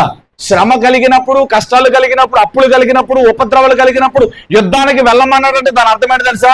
ప్రార్థన గదులకు వెళ్ళరా అని అర్థం. కలిగిన కష్టాన్ని బట్టి, శ్రమను బట్టి ఏడుస్తూ కూర్చుంటే సహాయం రాదు. కళ్ళు తేలేటట్టుగా, కళ్ళు ఎర్రగా దాని ఏమంటారు వాసేటట్లుగా కూర్చుంటే అవ్వదు. నీకు కష్టము కలిగినప్పుడు, శ్రమ కలిగినప్పుడు, ఉపద్రవాలు కలిగినప్పుడు ప్రార్థన గదిలోనికి వెళ్ళు. అదే యుద్ధం చేయడం అంటే. యుద్ధంలోనికి వెళ్ళి నిలబడు, కానీ యుద్ధం చేయొద్దు, పోట్లాడొద్దు. నువ్వు యుద్ధం చేయకుండా, పోట్లాడకుండా యుద్ధ గదిలోనికి వెళ్ళి, ప్రార్థన గదిలోనికి వెళ్ళి ప్రార్థన చేయి, దేవుడు నీ పక్షం యుద్ధం చేస్తాడు. ఇది దీని అర్థం. మనం ఏం చేస్తాం? దీనికి ఆపోజిట్. కష్టము, శ్రమ, ఉపద్రవం కలిగినప్పుడు మనశ్శాంతి లేదండి, సమాధానం లేదండి. ఏ బస్ స్టాండ్లోకి, రైల్వే స్టేషన్లోకి పోతావు, ఏమవుతుంది నీకు? ఎన్ని రోజులు పోతావు? ఎన్ని రోజులు కూర్చుంటావు ప్లాట్ఫారాల మీద? మనసు బాగోలేనప్పుడు, సమాధానం లేదు, నెమ్మది లేనప్పుడు ఇరుగింటికి పొరుగింటికి వెళ్తావు. ఎన్ని రోజులు వెళ్తావు? ఎన్ని రోజులు నేను ఆశ్రయిస్తారు? ఆశ్రయించగలిగిన సన్నిధి, కోరుకోవలసిన సన్నిధి, నీ ప్రతి పరిస్థితుల్లో ఇన్వాల్వ్ అయ్యగలిగిన సన్నిధి దేవుని సన్నిధి. యెహోషాపాతు రాజు దేవునికి ప్రార్థన చేశాడు. దేవుని వాక్కు ప్రవక్త మీదకి వచ్చింది. ప్రవక్త పలుకుతున్నాడు, యోధావారులారా, యెరూషలేము కాపరస్తులారా, యెహోషాపాతు రాజా ఈ మాట ఆలకించండి. ఏమయ్యా నిద్రవుతుందా? హల్లెలూయా. యెహోషాపాతు రాజు ఆలకించో. ఆమేన్. మీరు యుద్ధానికి వెళ్ళండి, జడియొద్దు, భయపడొద్దు, వెనక్కి చూడొద్దు, పక్కకు చూడొద్దు, మీ శత్రువు దగ్గరికి వెళ్ళండి, యుద్ధం చేయడానికి సిద్ధపడి వెళ్ళండి, కానీ అక్కడ నిలబడండి, పోట్లాడొద్దు. ఏమంటున్నాడు? మీ యుద్ధంలో మీరు పోట్లాడవలసిన నిమిత్తం లేదు. యోధావారులారా, యెరూషలేము వారులారా, మీరు యుద్ధ పంక్తుల్లో తీర్చి నిలవబడుడి, మీతో కూడానున్న యెహోవా దయచేయు రక్షణను మీరు చూచెదరు. భయపడుకుడి, జడికుడి, రేపు వారి మీదకి పోవుడి, యెహోవా మీతో కూడా ఉండును. యెహోవా సాష్టాంగపడి నమస్కారం చేసి దేవుడు స్తుతించినట్లుగా రాయబడిన హల్లెలూయా. యుద్ధంలోనికి వెళ్ళండి, మీ శత్రువులు ఎదుటి నిలబడండి, మీరు మౌనంగా ఉండండి, మాట్లాడొద్దు, పోట్లాడొద్దు. హల్లెలూయా. మీతో కూడా మీ దేవుడని యెహోవా వస్తాడు, ఆయన యుద్ధం చేస్తాడు. హల్లెలూయా. ఇదే అంటాడు కదా దావీదు, ఏలాలో గొల్యాతును చూసి అందరూ భయపడుతున్నప్పుడు రాయి పట్టుకుని వెళ్తే నేను కుక్కన అంటాడు. ఎవరో? గొల్యాతు. హల్లెలూయా. ఏమన్నాడు? కుక్క కాకపోతే ఏంటారు నువ్వు? హల్లెలూయా. సున్నతలేని ఫిలిస్తీయుడివి, దేవుని ప్రజలను దేవుణ్ణి తిరస్కరించడం నువ్వే పాటు వాడివి అంటూ ఒక మాట అంటాడు. వచ్చింది బాలుడిని అనుకోవద్దు, తెచ్చింది రాయి అనుకోవద్దు, రాయిలో అభిషేకం. వచ్చింది నేనే, బాలుడినే కావచ్చు, చిన్నవాడినే కావచ్చు, కానీ నీతో యుద్ధం చేసేది నేను కాదు. ఏలాలో గొల్యాతు ముందు దావీదే నిలబడ్డాడు. హల్లెలూయా. ఏలాలో గొల్యాతు ముందు దావీదు స్వరం వినబడింది, కానీ దావీదు ఏమన్నాడు తెలుసా? యుద్ధము యెహోవాదే. ఎవరిది యుద్ధం? ఎవరి యుద్ధం చెప్పండి? ఇశ్రాయేలు ప్రజల యుద్ధం ఎవరిదే? దేవునిదే. ఈరోజు నీ కుటుంబంలో నీ యుద్ధం దేవునిదే. నీ పోరాటాలన్నీ కూడా దేవుడు చూసుకుంటాడు. నువ్వు చేయాల్సిన ప్రతి యుద్ధంలో కూడా దేవుని దక్షిణాస్తం ఇన్వాల్వ్ అవుతుంది. హల్లెలూయా. యుద్ధం యెహోవాదే. యెహోషాపాతు రాజా భయపడ్డాడు, యోధా ప్రజలు భయపడ్డారు, యెరూషలేము కాపరస్తులు అమ్మోనీయులు చూసి, మోయాబీయులను చూసి హల్లెలూయా భయపడ్డారు, దడుచుకున్నారు, వెనకడుగు వేసే పరిస్థితి వచ్చింది. హల్లెలూయా. కానీ దేవుని ఆత్మ వారి పక్షంగా కార్యాలు చేశారు. అందుకే నా వాక్కును పంపి నా ప్రజలను నేను బాగు చేసేదను, వారి పడి ఉన్న గుంటలో నుండి వారిని లేవనెత్తి నా బండ మీద నేను నిలిపేదను అన్నాడు దేవుడు. దేవుడు చూస్తూ ఊరుకుంటాడు అనుకున్నావా? నీ జీవితంలో శ్రమలు వచ్చాయని, కష్టాలు వచ్చాయని, ఉపద్రవాలు వచ్చాయని నువ్వు ఏడుస్తున్నప్పుడు దేవుడు నవ్వుతున్నాడు అనుకున్నావా? దేవుడు దీర్ఘశాంతుడై నిన్ను చూస్తున్నాడు. నువ్వు పడే కష్టాలు ఆయనకు తెలుసు, నువ్వు కార్చే కన్నీరు తెలుసు, నువ్వు వెళ్తున్న మార్గాలు తెలుసు, నీ ఆలోచనలు తెలుసు, నీ తలంపులు తెలుసు, అన్నీ తెలుసు. ఆయన నిన్ను వెంబడిస్తూ ఉన్నాడు. ఆయనకి ఎందుకు ఎప్పుడు సహాయం చేయాలో ఆయన తెలుసు. హల్లెలూయా. వెంటనే చేయడాయన. నువ్వు పడిపోతున్నప్పుడు ఎప్పుడు పట్టుకోవాలని తెలుసు. హల్లెలూయా. నువ్వు ఏ మార్గంలో నడుస్తున్నా ఆ మార్గంలో దేవుడు నీతో వస్తున్నాడు. ఆ మార్గాలు నిన్ను మింగివేయకుండా, ఆ మార్గాల్లో ఉన్న గుంటలు జగట ఊపులు నిన్ను లాగకుండా, నీ కాళ్ళుకి హల్లెలూయా అపాయం రాకుండా దేవుడు నీ కాళ్ళను పట్టుకుంటున్నాడు. ఆయన నీ మార్గాల్లో ఆయన నీకు తోడే ఉంటున్నాడు. ఆయన నువ్వు చేసే పనుల్లో దేవుడు తోడే ఉంటున్నాడు. అందుకే రోడ్డు మీదకి వెళ్ళి సజీవుడికి వచ్చావంటే దేవుడు నీతో వచ్చానని అర్థం. చాలా మంది రోడ్డు మీదకి వెళ్ళి రారు మరలా. నువ్వు సజీవంగా వచ్చావంటే దేవుడు నీతో ఉన్నాడని అర్థం. హల్లెలూయా. దేవుడు లేడు, దేవుడు నన్ను చూస్తలా, పట్టించుకోలే, కష్టాలు ఉపద్రవాలు నాకు, అది కష్టాలు ఉపద్రవాలు కాదు, యుద్ధం. అది ఆత్మీయుల యుద్ధం, పరిశుద్ధుల యుద్ధం, పోరాటాలతో, శ్రమలతో, నిందలతో, ఒంటరి జీవితాలతో, ఒక రోజు తిని ఒక రోజు తినక, పస్తులతో యుద్ధం. హల్లెలూయా. ఇవన్నీ మనం చేయాలి. మనకంటే ముందుగా భక్తి చేయబడిన అనేక సకల పరిశుద్ధులు మనకంటే ఘోరమైన శ్రమలు పడి, నిందలు పడి, బలమైన సేవ చేసి, బలమైన పరిచర్య చేసి, కుటుంబాలను కాపాడుకుని, పరిశుద్ధ జీవితాలు కాపాడుకుని దేవుని వద్దకు వెళ్ళాలి. అదవుతుందా? మనం కూడా అలాగే వెళ్ళాలి. క్రైస్తవం అంటే సుఖాలు పాన్పు కాదు, శాలువాలు పూలదండలు వచ్చేది అనుకోవద్దు. హల్లెలూయా. అవి రావడానికి చాలా టైం పడుతుంది. వాటికంటే ముందు ఎన్నో పోరాటాలు దేవుడు మనకు నేర్పిస్తాడు. ఎన్నో గాఢంధకారపు లోయల్లో దేవుడు మనల్ని నడిపిస్తాడు. ఆమేన్. హల్లెలూయా. చదును భూమిగా మారాలి. యెహోషాపాతు మీదకి లేచిన గొప్ప పర్వతాలు చదును భూమిగా దేవుడు మార్చేశాడు. యుద్ధం చేయాల. ఇక్కడ యుద్ధం గురించి నేను చెప్తాను. యుద్ధము చేయకుండా యుద్ధ బరిలోనికి వెళ్ళి శత్రువుల ముందు నిలబడ్డాడు, కానీ శత్రువులందరూ కూడా దేవుడు తరిమి కొట్టాడు. హల్లెలూయా. వీళ్ళు కత్తెత్తలేదంట, ఈటేయలేదు, బాణమే లేదు, ఏమీ చేయాల. వీళ్ళు శత్రువుల ముందు నిలబడగా దేవుడే ఇక్కడ యుద్ధం చేసినట్టుగా రాయబడింది. యెహోషాపాతు రాజు ముందున్న గొప్ప పర్వతం ఎలా మారిపోయింది? చదును భూమిగా మారింది. యెహోషాపాతుకి, యోధా ప్రజలకి, యెరూషలేము కాపురస్తులకి కృప కలిగింది. హల్లెలూయా. యుద్ధం చేయి. యుద్ధం అనేది తెలుసా? ప్రార్థన గది. నీ పరిస్థితులన్నీ రాయి, నీ అప్పులన్నీ రాయి, నీ పోరాటాలన్నీ రాయి, నీకు విరోధంగా లేచిన మనుషుల పేర్లు రాయి. దేవుని సన్నిధిలో వాటిని పెట్టి చేతుల నుంచి ప్రార్థించు. యుద్ధము దేవుడు చేస్తాడు. నీ శత్రువులతో దేవుడు మాట్లాడతాడు. నీ పోరాటాలతో దేవుడు మాట్లాడతాడు. నీ ముందు లేచిన ప్రతి పర్వతము, కొండలు, కోనలు చదునుగా మారి నీ జీవితంలో కృప ఏరులైపోవాలి. హల్లెలూయా. దేవుడు అంటే ఆషామాష అనుకున్నావా? ఉపదేశం అంటే ఆషామాష అనుకున్నావా? వచ్చి కూర్చొని వెళ్ళిపోదాం అనుకున్నావా? నథింగ్. అలా అయితే మీరేం పొందలేము. హల్లెలూయా. అందుకే దేవుని మందిరానికి వచ్చిన నీ ప్రవర్తనంతటా నేను అధికారానికి అప్పగించుకున్నాను. దేవుడు ఉన్నాడని నమ్మాలి. దేవజనుడిలో నుంచి దేవుడు నాతో మాట్లాడతాడని నమ్మాలి. ఈ రోజు ఆరాధనలు నేను సిన్సియర్ గా ఏకీభవించినప్పుడు దేవుడు నన్ను దర్శిస్తాడు, దేవుడు నాతో మాట్లాడుతూ నమ్మి రావాలి. ఇక్కడ ఎందుకు రావాలి? దేవుని కార్యాన్ని చూడడానికి రావాలి, దేవుని మహిమను చూడడానికి రావాలి, సమాధానంతో నింపబడడానికి రావాలి. అంతేగాని ఆదివారం కాబట్టి వచ్చాను వద్దు. అలా అయితే మానే. సావుకుడేమని అనుకుంటాడేమో, వద్దు. హల్లెలూయా. అలా రావద్దు. ఇక్కడి నుంచి నువ్వు దేవుని దగ్గర నుంచి మేలు తీసుకెళ్ళాలి, దేవునితో మాట్లాడి వెళ్ళాలి, దేవుని సమాధానాన్ని పొంది వెళ్ళాలి, దేవునికి నా బాధ చెప్పుకుని వెళ్ళాలి. ఈ రోజు దేవునితో నేను మీట్ అయ్యి వెళ్ళాలి. హల్లెలూయా. చాలా మంది ఆదివారం ఎందుకు రారు అంటే చెప్తారు చాలా. హల్లెలూయా. ఒక మాట చెప్తా, ఒక ఎగ్జాంపుల్. పిల్లలు చదువుకుంటారు, వాళ్ళు ఎగ్జామ్స్కి వెళ్ళాలంటే, ఫైనల్ ఎగ్జామ్ రాయాలంటే వాళ్ళ అటెండెన్స్ లిస్ట్లో ఏం చూస్తారు టీచర్ గారు? హల్లెలూయా. అటెండెన్స్ చూస్తారండి. ఎగ్జామ్కి వెళ్ళాలంటే ఇన్ని రోజులు స్కూల్కి రావాలి, ఇన్ని రోజుల కంటే ఎక్కువ రోజులు మానితే ఎగ్జామ్కి ఎలిజిబుల్ కాదు. హల్లెలూయా. పరలోకంలో కూడా ఎలాంటి రూల్స్ ఉన్నాయి తెలుసో తెలియదో మీకు? చాలా మంది ఊరికినే ఆదివారాలు పోగొట్టేసుకున్నారు. ఎంత దారుణమైన పరిస్థితికి, ఎంత చల్లారిపోయిన పరిస్థితికి వచ్చారంటే ఏ పనులను ఆదివారం పెట్టుకుంటారు. సోమవారం నుండి శనివారం వరకు మీ పనులకి మీరు వెళ్తారు. హల్లెలూయా. మీ పనులు పోగొట్టుకోరు, మీ ఉద్యోగాలు పోగొట్టుకోరు, మీ వ్యాపారాలు పోగొట్టుకోరు. తేరగా దొరికేది ఆదివారమే. ఆదివారం హాలిడే కాబట్టి హల్లెలూయా అన్ని ఆదివారమే. తిక్కగా ఉందా? దేవుడు ఒక రోజున నీ లెక్క చూసి ముగిస్తాడు. మెనే టేకెల్ ఓ పార్సిన్. హల్లెలూయా. నీ లెక్క ముగించినప్పుడు దీని గురించి కూడా లెక్క చెప్పాలి. హల్లెలూయా. ఆమె చెప్పాలి ఖచ్చితంగా. 10 ఆజ్ఞలలో ఇది ఒక ఆజ్ఞ. దొంగతనం చేసి అమ్మో దొంగతనం, వ్యభిచారం చేసి అమ్మో అది చేయకూడదు. హల్లెలూయా. పొరుగు మంది ఆశించకూడదు. హల్లెలూయా. అన్నీ తెలుసు. ఆదివారం మానేయాలంటే చాలా ఈజీ మనకి. హల్లెలూయా. ఆదివారం మానేసే భక్తులందరికీ నేను ఇచ్చే సలహా ఏంటో తెలుసా? దేవునికి లెక్క చెప్పడానికి సిద్ధంగా ఉంది. నీకు ఇచ్చిన సమయం గురించి దేవునికి లెక్క చెప్పాలి నువ్వు. హల్లెలూయా. హల్లెలూయా. పరీక్షలు రాయడానికి పంపించరు. ఆమె పరలోకానికి కూడా అంతే. కష్టం ఉన్నప్పుడు, బాధ ఉన్నప్పుడు, శ్రమ ఉన్నప్పుడు రేపొద్దున ఆదివారం ఫోన్లు చేసి చెప్తారు. అంటే చెప్పమన్నాడు కాబట్టి ఈ మధ్యలో చెప్తున్నారు, అన్న నేను రాలేకపోతున్నా, పలానా ఊర్లో ఉన్న పలానా. బతికే ఉన్నావు కదా నువ్వు, జ్ఞానం ఉంది కదా నీకు, తెలివి ఉంది కదా. నువ్వు ఎప్పుడో 2 రోజుల కిందట 3 రోజుల కిందట ఊరిలో హల్లెలూయా ఆదివారం అని తెలుసు. ఆదివారం రోజున నువ్వు చేయాల్సిన పరిచర్య ఉందని తెలుసు.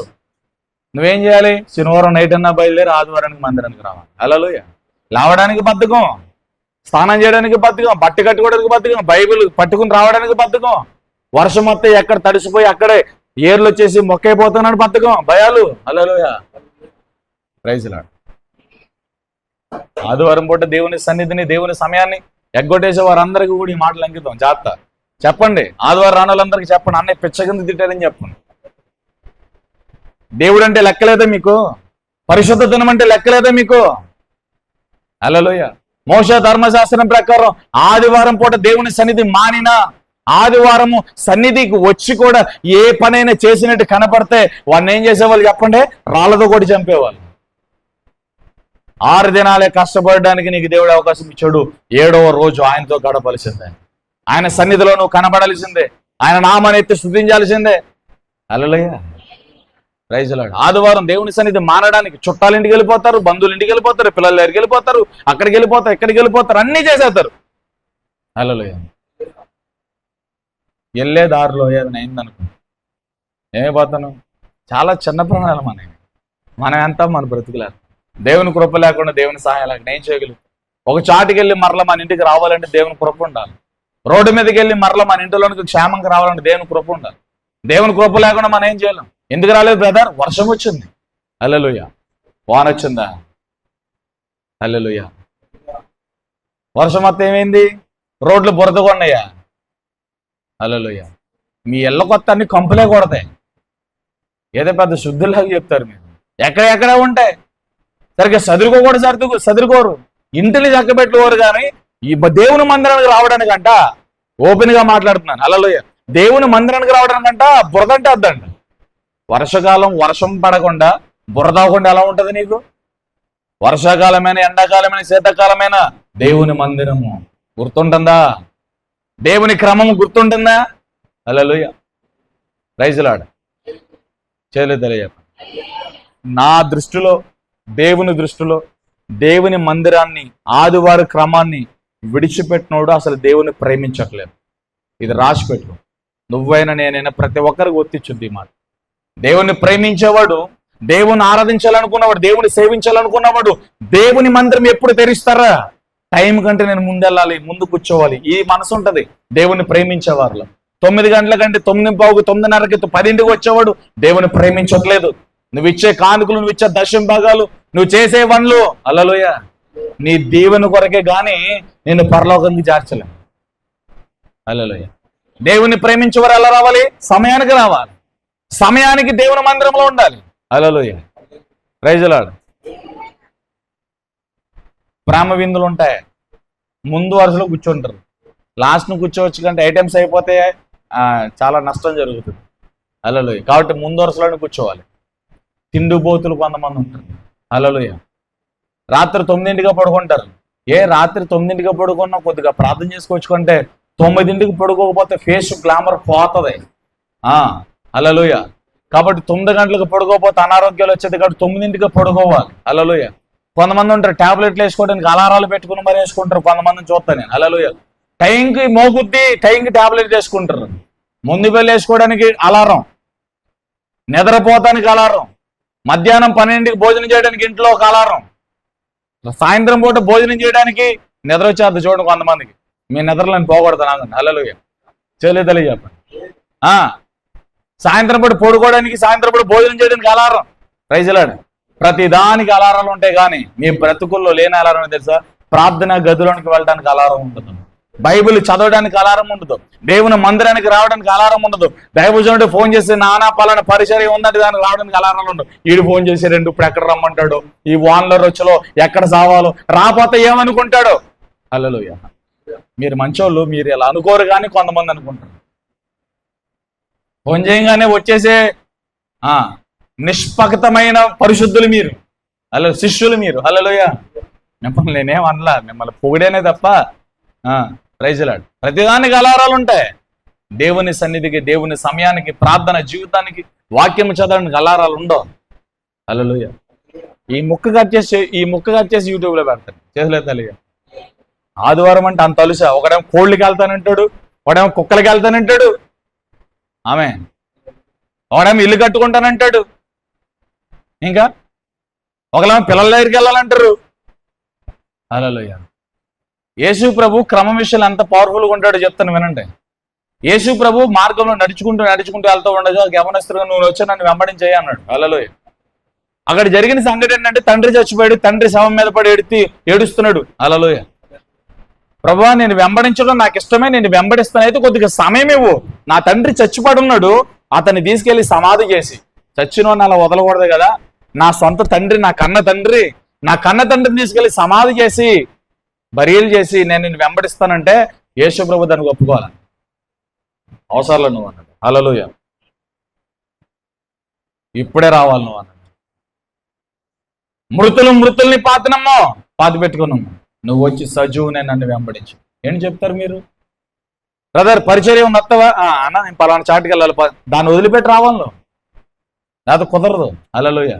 నేను బాగా నమ్మేది ఏంటంటే, ఎవరికైనా ఫోన్ చేసి బ్రదర్ ఈ పరిచర్య ఉంది రండి అంటే వచ్చాడు అనుకో, ఆ పరిచర్యకి ఇతను వాడబట్టం దేవునికి ఇష్టమని నమ్ముతా.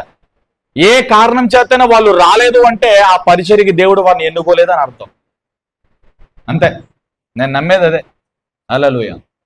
కాబట్టి మీరు దీవించబడాలి క్రమం విషయంలో. హల్లెలూయా. దేవుని మందిర క్రమం విషయంలో చాలా జాగ్రత్తగా ఉండాలి. మందిరాల్లాగా ఏడుస్తున్నవారు చాలా మంది ఉన్నారు. దేవుడు ఏదో ఒక రూపాయన ఒక మందిరం ఇచ్చాడు, ఆ మందిరంలో సమయంలో మనం ఉండాలి. హల్లెలూయా. లేకపోతే నష్టపోయేది మనమే. ఆమె చెప్పండి, నష్టపోయేది ఎవరు?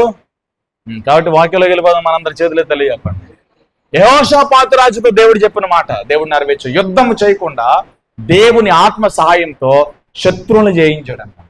హల్లెలూయా. యుద్ధం ఎవరు చేశారు? ఇప్పుడు యెహోషాపాతు జీవితంలో ఉన్న పర్వతం ఏమైపోయింది చెప్పండి? చదునుగా మారింది, కృప కలిగింది. ఆమె హల్లెలూయా.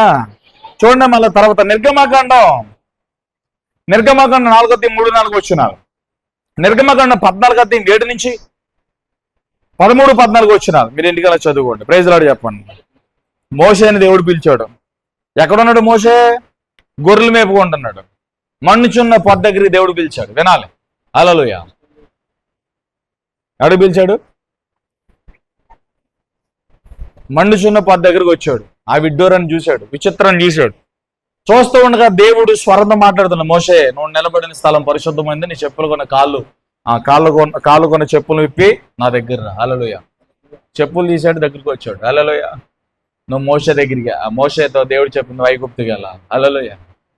ఐగుప్తుకి వెళ్ళాలి అనగానే మోషేకి భయం పట్టుకుంది. సాగులు చెప్పడం మొదలెట్టాడు. ఎందుకు సాగులు చెప్తున్నా మోషే? ఎందుకు వెళ్ళావు? ఐగుప్తు ఒక గొప్ప పర్వతం ఉన్నది, అక్కడ నా కోసం మరణం వెయిట్ చేస్తుంది. నేను ఏ కారణము చేత అయినా సరే ఐగుప్తుకి వెళ్తే ఫరో నన్ను చంపేస్తాడు. నేను ఐగుప్తుకి వెళ్ళను. హల్లెలూయా. దేవుడితో ఏం చెప్పాడు ఇప్పుడు చెప్పండి? నేను ఐగుప్తుకి బతికున్నారే, ఇది బతికుంటే నోరులు చెప్పండి. చచ్చిపోతే నోరులు తెరవబడవు, బతికుంటేనే నోరులు తెరవబడతాయి. కాబట్టి నేను బతుకున్నాను అని మీరు నిరూపించుకోవడానికి నోరులు తెరవండి. హల్లెలూయా. బతుకున్నారా? చచ్చిపోయారా? అది హల్లెలూయా. అంటే చచ్చిపోయారా అంటే మౌనంగా లేకుండా హల్లెలూయా చెప్పారని మీరు బతుకున్నారని అర్థం. ఆమేన్. అప్పుడు నిర్గమాకాండంలో మనం చూస్తాము దేవుడు ఏం చెప్పాడంటే మోషేని పిలిచాడు. ఇప్పుడు మోషేతో దేవుడు చెప్పిన అతి స్పష్టమైన మాట, నువ్వు ఐగుప్తుకి వెళ్ళాలి. మోషే అన్నాడు నేను వెళ్ళను ప్రభువా. ఎందుకు వెళ్ళావు మోషే? దేవుడు అంటున్నాడు. హల్లెలూయా. ఎందుకు వెళ్ళావు మోషే? ముందు ఆ పర్వతాన్ని చూసి దాని గురించి మాట్లాడకుండా, అక్కడ నాకు మరణం ఉంది, అక్కడ నేను ఈ పని చేసి వచ్చాను, సో నేను అక్కడికి వెళ్తే ఫరో నన్ను ఊరు కూడా నేను చంపేస్తాడు, ఇదేం చెప్పట్లే. హల్లెలూయా. తన బలహీన, నాకు నోటు మాన్యం ఉంది, నాకు ధైర్యం లేదు, నాకు బలం లేదు, నాకు ఆ నైపుణ్యత లేదు, నేను వెళ్ళలేను అని చెప్తున్నాడు. హల్లెలూయా. సరే, నీ సహోదరుడైన అహరోనుతో కూడా నేను మాట్లాడతాను, అతని నోటికి నీ నోటికి తోడి ఉంటాను, మీరు వెళ్ళండి అయ్యా. హల్లెలూయా. దేవుడు కొద్దిసేపు మాట్లాడినా అక్కడ అవ్వాలి, పని అవ్వాలి. హల్లెలూయా. అప్పుడు సూచక క్రియ చేయడం మొదలెట్టాడు దేవుడు. నీ చేతులు ఏముంది మోసే? కర్ర ఉంది, దాని కింద వేసే వేయంగానే పాము అయిపోయింది. తాగు పట్టుకో, పాము కర్ర అయిపోయింది. ఇదే భలేగా ఉంది అనుకున్నాడు. హల్లెలూయా. కొద్దిగా నమ్మకం కలిగింది. నీ చెయ్య ఎలా ఉందో చూసుకో, నా చెయ్యి చేయలేగా ఉంది ప్రభా, పెట్టుకో, షర్ట్ లోపల పెట్టుకో. హల్లెలూయా. పెట్టుకోగానే మొత్తం తెల్లటి కుష్టి వచ్చేసింది. చూసి షాక్ అయిపోయాడు. నా చెయ్యి ఏంటి ఎట్ట అయిపోయింది అనుకున్నాడు. దేవా ఏంటి ప్రభు అన్నాడు. కంగారు పడుకు, మరలా ఎలా పెట్టావు అలా పెట్టు అన్నాడు. హల్లెలూయా. నార్మల్ అయిపోయింది. 2 సూచికలు దేవుడు చేశాడు అక్కడ. హల్లెలూయా. చేసిన తర్వాత ఇప్పుడన్నా వెళ్ళు, ఇంకా తప్పగా ఏదో ఇక వెళ్ళాలి కాబట్టి హల్లెలూయా పర్వతం వైపు అడుగులేయడం మొదలెట్టాడు. ఆమె ఫస్ట్ సారి వెళ్ళినప్పుడు ఐగుప్తు అనే పర్వతాన్ని, ఫర్రో అనే పర్వతాన్ని చూసి గడగడ వణుకుతూ వెళ్ళాలా వెళ్ళకూడదా, అడుగు వేయాలా వేయకూడదు అన్నట్టుగా అహరోను సహాయం తీసుకుని అహరోను మోషే ఇద్దరు వెళ్ళారు. హల్లెలూయా. వెళ్ళినప్పుడు అక్కడ ఏం జరిగిందో మీ అందరూ తెలుసు. కర్ర వేయిగా పామైంది. వాళ్ళు కూడా ఆ మంత్రాలు చేసే మాంత్రికులు కూడా వాళ్ళు కూడా కర్రలను పాములు చేశారు. ఐగుప్తు కర్రల యొక్క పాములు మోషే యొక్క పాము తినేయడం జరిగింది. హల్లెలూయా. ఒకసారి, రెండోసారి మరలా వెళ్ళాల్సి వచ్చింది. రెండోసారి వెళ్ళాడు. మూడోసారి వెళ్ళాల్సి వచ్చింది, వెళ్ళాడు. ఇక 4వసారి ఏమైందో తెలుసా? హల్లెలూయా. ఆ పర్వతము దేవుడికి చదును భూమిగా చేశాడు. ఫస్ట్ సారి వెళ్ళినప్పుడు చాలా భయం ఉంది, రెండోసారి వెళ్ళినప్పుడు కొద్దిగా భయం తగ్గింది, మూడోసారి వెళ్ళినప్పుడు కొద్దిగా భయం తగ్గింది, 4వసారి వెళ్ళేసరికి దేవుడు ఎప్పుడు వెళ్ళమంటాడు వెళ్ళిపోదామని చూస్తున్నాడు.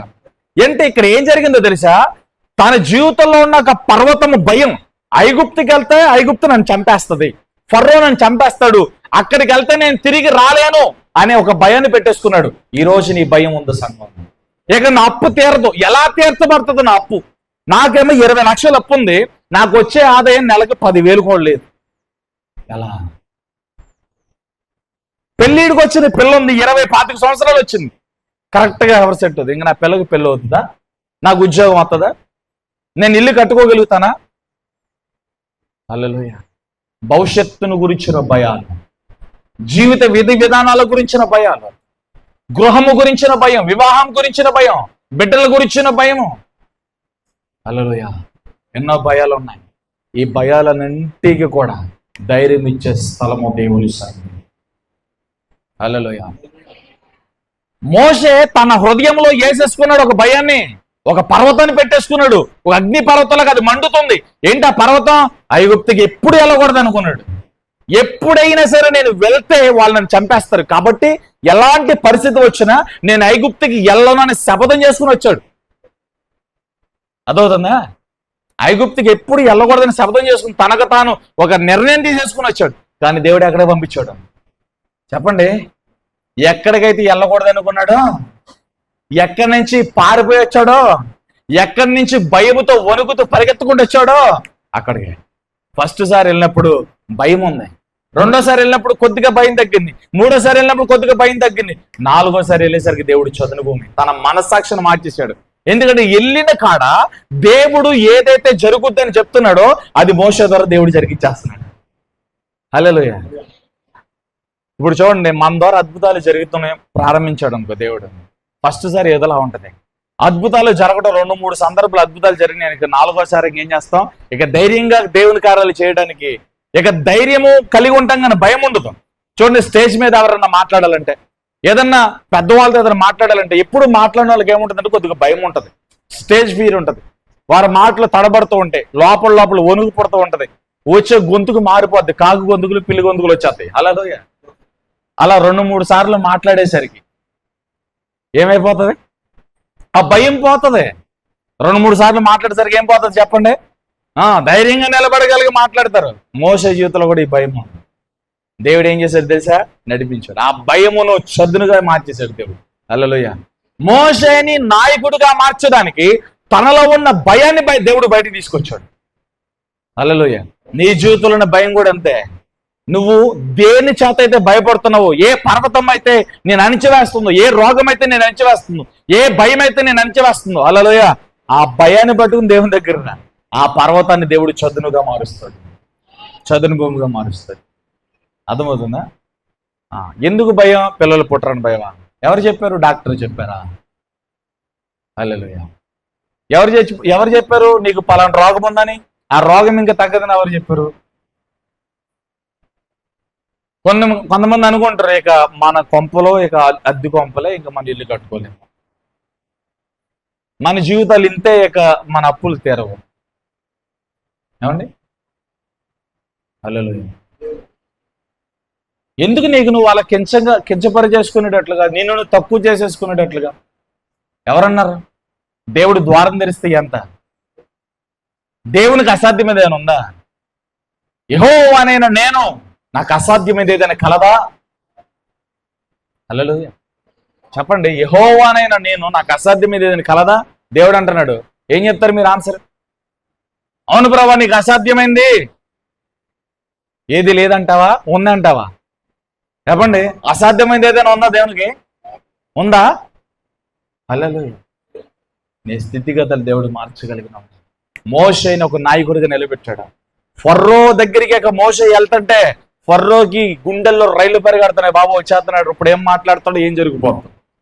హల్లెలూయా. ఇక ఐగుప్తికి వెళ్ళాలంటే ఒంటిగాల మీద నడుస్తున్నాడు ఇక మోషే. ఇక అహరోన్తో కూడా పని లేదాక మధ్యలోకి వచ్చేసరికి వెళ్ళటం, దేవుని వాక్కును అక్కడ ప్రకటించడం. Praise lord. హల్లెలూయా. మోషే పర్వతమును దేవుడు చదునుగా మార్చాడు అక్కడ. ఆమేన్. నీ జీవితంలో ఉన్న పర్వతాన్ని కూడా దేవుడు చదునుగా మార్చుతాడు. పరిశుద్ధాత్మని ఆహ్వానించాలి. ఆమేన్. తర్వాత నిర్గమకాండం 7వ అధ్యాయంలో 13-14 వచనాలు. నిర్గమకాండం 14వ అధ్యాయం 14 అధ్యాయము 13-14 వచనాలు చూడండి ఒకసారి. నిర్గమకాండము 14వ అధ్యాయం 13-14. అందుకు మోషే భయపడుకుడి, యెహోవా మీకు నేడు కలగజేయ రక్షణను మీరు ఊరికే నిలిచి చూడుడి. మీరు నేడు చూచుచున్న ఐగుప్తులకి మీదట మరి ఎన్నడూ చూడరు. యుద్ధము యెహోవా మీ పక్షమున యుద్ధము చేయను, మీరు ఊరికే ఉండవాలని ప్రజలతో చెప్పాను. హల్లెలూయా. అంతలో యెహోవా మోషేతో, నీవేళ నాకు మొరపెట్టుచున్నో సాగిపోడని ఇశ్రాయేలుతో చెప్పుము. నీవు నీ కర్రను ఎత్తి ఆ సముద్రం వైపు నీ చెయ్యి చాపి దాన్ని పాయలుగా చేయము. అప్పుడు ఇశ్రాయేలు సముద్రం మధ్యన 6 నెలల మీద నడిచిపోయారు. హల్లెలూయా. ఈ అధ్యాయంలో 7వ వచనం నుంచి లేదా ఫస్ట్ నుంచి చదువుకోండి. ఇంటికి వెళ్ళిన తర్వాత ఏమన్నా తెలుసా? మోషే, నిన్ను దేవుడు నాయకుడికి నిలబెట్టాడు. పర్వతాన్ని అంతటిని కూడా ఏం చేశాడు? దేవుడు చదునుగా మార్చాడు. చదునుగా మార్చి దేవుడు నడిపిస్తున్నాడు. మోషేని దేవుడు నడిపిస్తూ ఉండగా ఎంత బాగా నడిపించాడంటే, బానిసత్వంలో ఉన్న ఇశ్రాయేలు ప్రజలందరినీ కూడా దేవుడు సముద్ర ఒడ్డు దాకా తీసుకొచ్చేసాడు. వినాలి, ఐగుప్తులో నుండి సముద్ర ఒడ్డు దాకా తీసుకొచ్చాడు. మరలా ఫరో హృదయం కఠినపరచబడి ఏది ఏమైనా ఇశ్రాయేలు బ్రతకకూడదు అని కక్ష కట్టి అతి శ్రేష్టమైన 600 రథాలను ఎంచి సరైన పోరాట యోధులను ఎంచుకుని, హల్లెలూయా, ఇశ్రాయేలు ప్రజలందరినీ చిన్నవారు పెద్దవారు తేడా లేకుండా అందరినీ చంపేయాలని కక్షతో 600 శ్రేష్టమైన రథాలు వేసుకుని ఫరో బయలుదేరాడు. ఎర్ర సముద్రము, ఏం చేయని పరిస్థితుల్లో ఈ ప్రజలందరూ ఏమన్నారు తెలుసా? 7వ వచనం నుంచి మీరు ఇంటికెళ్ళక స్పష్టంగా చదువుకోండి. మోషే, అక్కడ సమాధులు లేవని ఇక్కడ మమ్మల్ని సమాధులు చేయడానికి తీసుకొచ్చావా? చెప్పండి, ఏమన్నారు? ఇక్కడ సమాధి చేయడానికి తీసుకొచ్చావా? బానిసత్వంలో ఉండి ఆ బానిసత్వం బ్రతుకులేని కడుపు నిండుగా తిని ఏదో పని చేసుకున్నట్టు చచ్చేవాళ్ళం. ఇప్పుడు కంప్లీట్గా మమ్మల్ని, మాకు ఐగుప్తే బాగుంది, మరల మేము అక్కడికి వెళ్ళిపోతాం. హల్లెలూయా. కిందటి వారం చెప్పాను కదా, పందికి బురదంటేనే ఇష్టం. దాన్ని శుభ్రంగా, హల్లెలూయా, వాష్ అండ్ పౌడర్ నిర్మాతో కడిగిన, రెక్సోనాతో కడిగిన, ఇంకా ఏ సబ్బులోని అన్ని సబ్బులతో కడిగిన దాన్ని తోమి దాని బురదంతా ఎల్లగొట్టి, హల్లెలూయా, కళ్ళు మూసి తెరిచే లోపల అది బురదలోనే పడుకుంటుంది.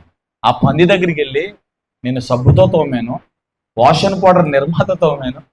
ఎందుకు అలా అంటే, నాకు పౌడర్ కన్నా, హల్లెలూయా, సబ్బు కన్నా, పర్ఫ్యూమ్ కన్నా నాకు బురదోసన అంటేనే బాగా ఇష్టం. హల్లెలూయా. ఇది చస్తే నీలో ఉన్న పర్వతం చదునుగా మారిపోతుంది. అదవుతుందా? ఇది చావాలి, ఇది చస్తే నీలో ఉన్న పర్వతము చదునుగా మారిపోద్ది. ఐగుప్తిలో ఏదైతే చేశారో మరలా మేము అదే చేస్తూ ఉంటారు. దేవుడు ఐగుప్తుల నుంచి మిమ్మల్ని బయటికి తీసుకొచ్చాడు. హల్లెలూయా.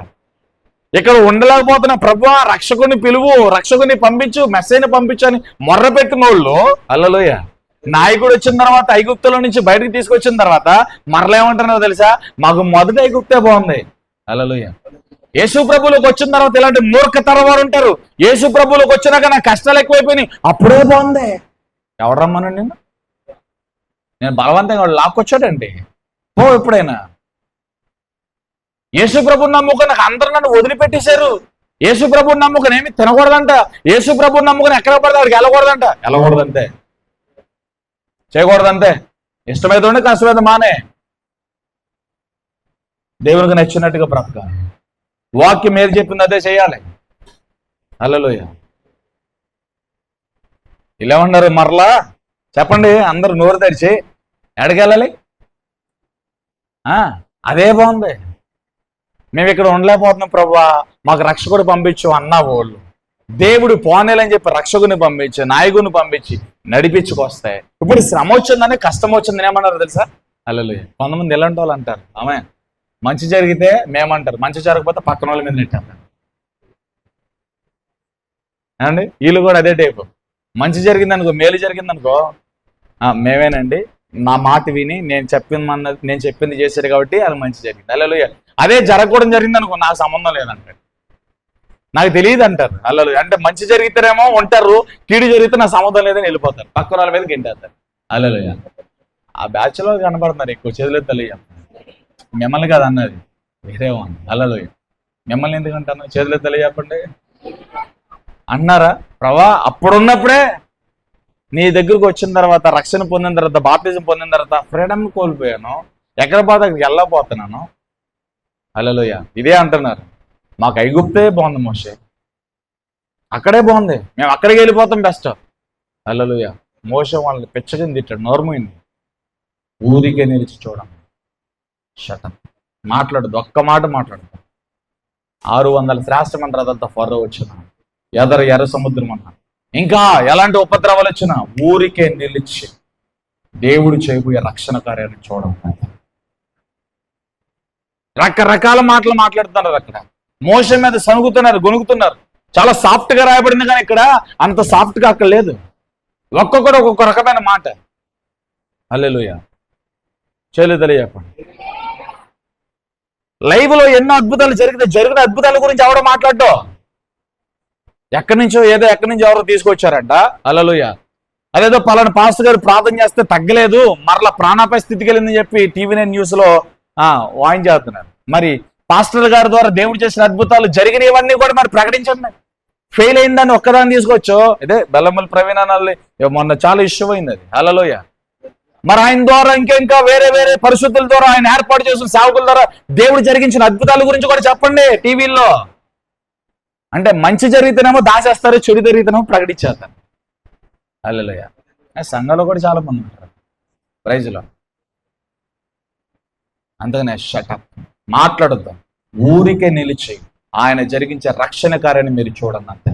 మోషే అందరు నోరు మూసాడు, ఒక్క మాట మాట్లాడుతూ ఊరుకున్నాం, నోరు మూసుకొని అందరం. 600 రథాలతో వస్తే రానివ్వండి, ఎర్ర సముద్రం అంటే ఉండనివ్వండి, ఆయన చేయబోయే కార్యాన్ని మీరు చూడండి, ఆయన జరిగించే గొప్ప రక్షణ కార్యాన్ని మీరు చూడండి. మీరు చూస్తున్న శత్రువులు ఎవరాళ్ళు? ఫర్రో సైన్యాలు, ఫర్రో రథములు, ఫర్రో గుర్రములు మీ కళ్ళకు కనబడరండి. ఆయన జరిగించే రక్షణ కార్యాన్ని ఊరికే నిలిచి చూడండి. హల్లెలూయా. అద్భుతం జరిగింది. మోషే చెయ్యి చాపగా, కర్రను చాపుగా సముద్రం తెరవబడింది. ఆరిన నేల పైన ఈ పక్క నుండి అవతల పక్కకు నడుచుకుంటూ వెళ్ళాను. హల్లెలూయా. ఆ ఒడ్డుకి వెళ్ళిన తర్వాత మరలా సముద్రం మీద మోషే చెయ్యి చాపుగా, కర్ర చాపుగా మరలా సముద్రం కలిసిపోయింది. ఆ సముద్రంలో శత్రు సేనలందరూ మునిగిపోయారు. యుద్ధము ఇశ్రాయేలు ప్రజలు చేయలే, యుద్ధము మోషే చేయలే. వారి జీవితంలో గొప్ప పర్వతాన్ని దేవుడే యుద్ధం చేసి చదునుగా మార్చింది. నీ జీవితంలో కూడా ఆ దేవుడే యుద్ధం చేయబోతున్నాడు. నీ జీవితంలో ఉన్న ప్రతి పర్వతాన్ని చదునుగా దేవుడు మార్చబోతున్నాడు. ఆమేన్. హల్లెలూయా. గానుగు చాటున దాక్కున్నాడు న్యాయాధిపతిగా ఉన్న గిద్యోను 6వ అధ్యాయంలో కనపడతాడు. హల్లెలూయా. దాక్కున్నాడు. ఇశ్రాయేలు ప్రజలందరూ సేమ్ ఇదే ఫార్ములా అవుతూ ఉంటది. ఏంటి? ఇప్పుడు కూడా మిద్యానీయులకి దేవుడు అప్పగించాడు 7 సంవత్సరాలు. ఎందుకు? పాపం చేసేది. 6వ అధ్యాయం 1వ వాక్యం నుంచి మీరు ఇంటికి వెళ్ళి చదువుకున్నట్లయితే రాసుకోండి. న్యాయాధిపతుల గ్రంథం 6వ అధ్యాయం 1వ వాక్యం నుంచి మీరు చదువుకున్నట్లయితే. హల్లెలూయా. Praise lord. ఇశ్రాయేలు ప్రజలు పాపం చేసినందుకు 7 సంవత్సరాలు దేవుడు మిద్యానీయులకు అప్పగించాడు. హల్లెలూయా. ఈ మిద్యానీయులు ఎంతగా పేటరేగిపోయారంటే ఇశ్రాయేలు ప్రజలను కొడుతున్నారు, తిడుతున్నారు. వాళ్ళు పండించిన పంటను కూడా వాళ్ళు దోచుకెళ్ళిపోతున్నారు. అంటే అసలు స్వతంత్రం లేదు అలాగే. ఇప్పుడు ఇశ్రాయేలు ప్రజలందరికీ కూడా గొప్ప పర్వతం ఏంది? మిద్యానీయులు. హల్లెలూయా. మిద్యానీయులు. ఆమేన్. దేవుని దూత వచ్చింది, శత్రువుల మీద పడి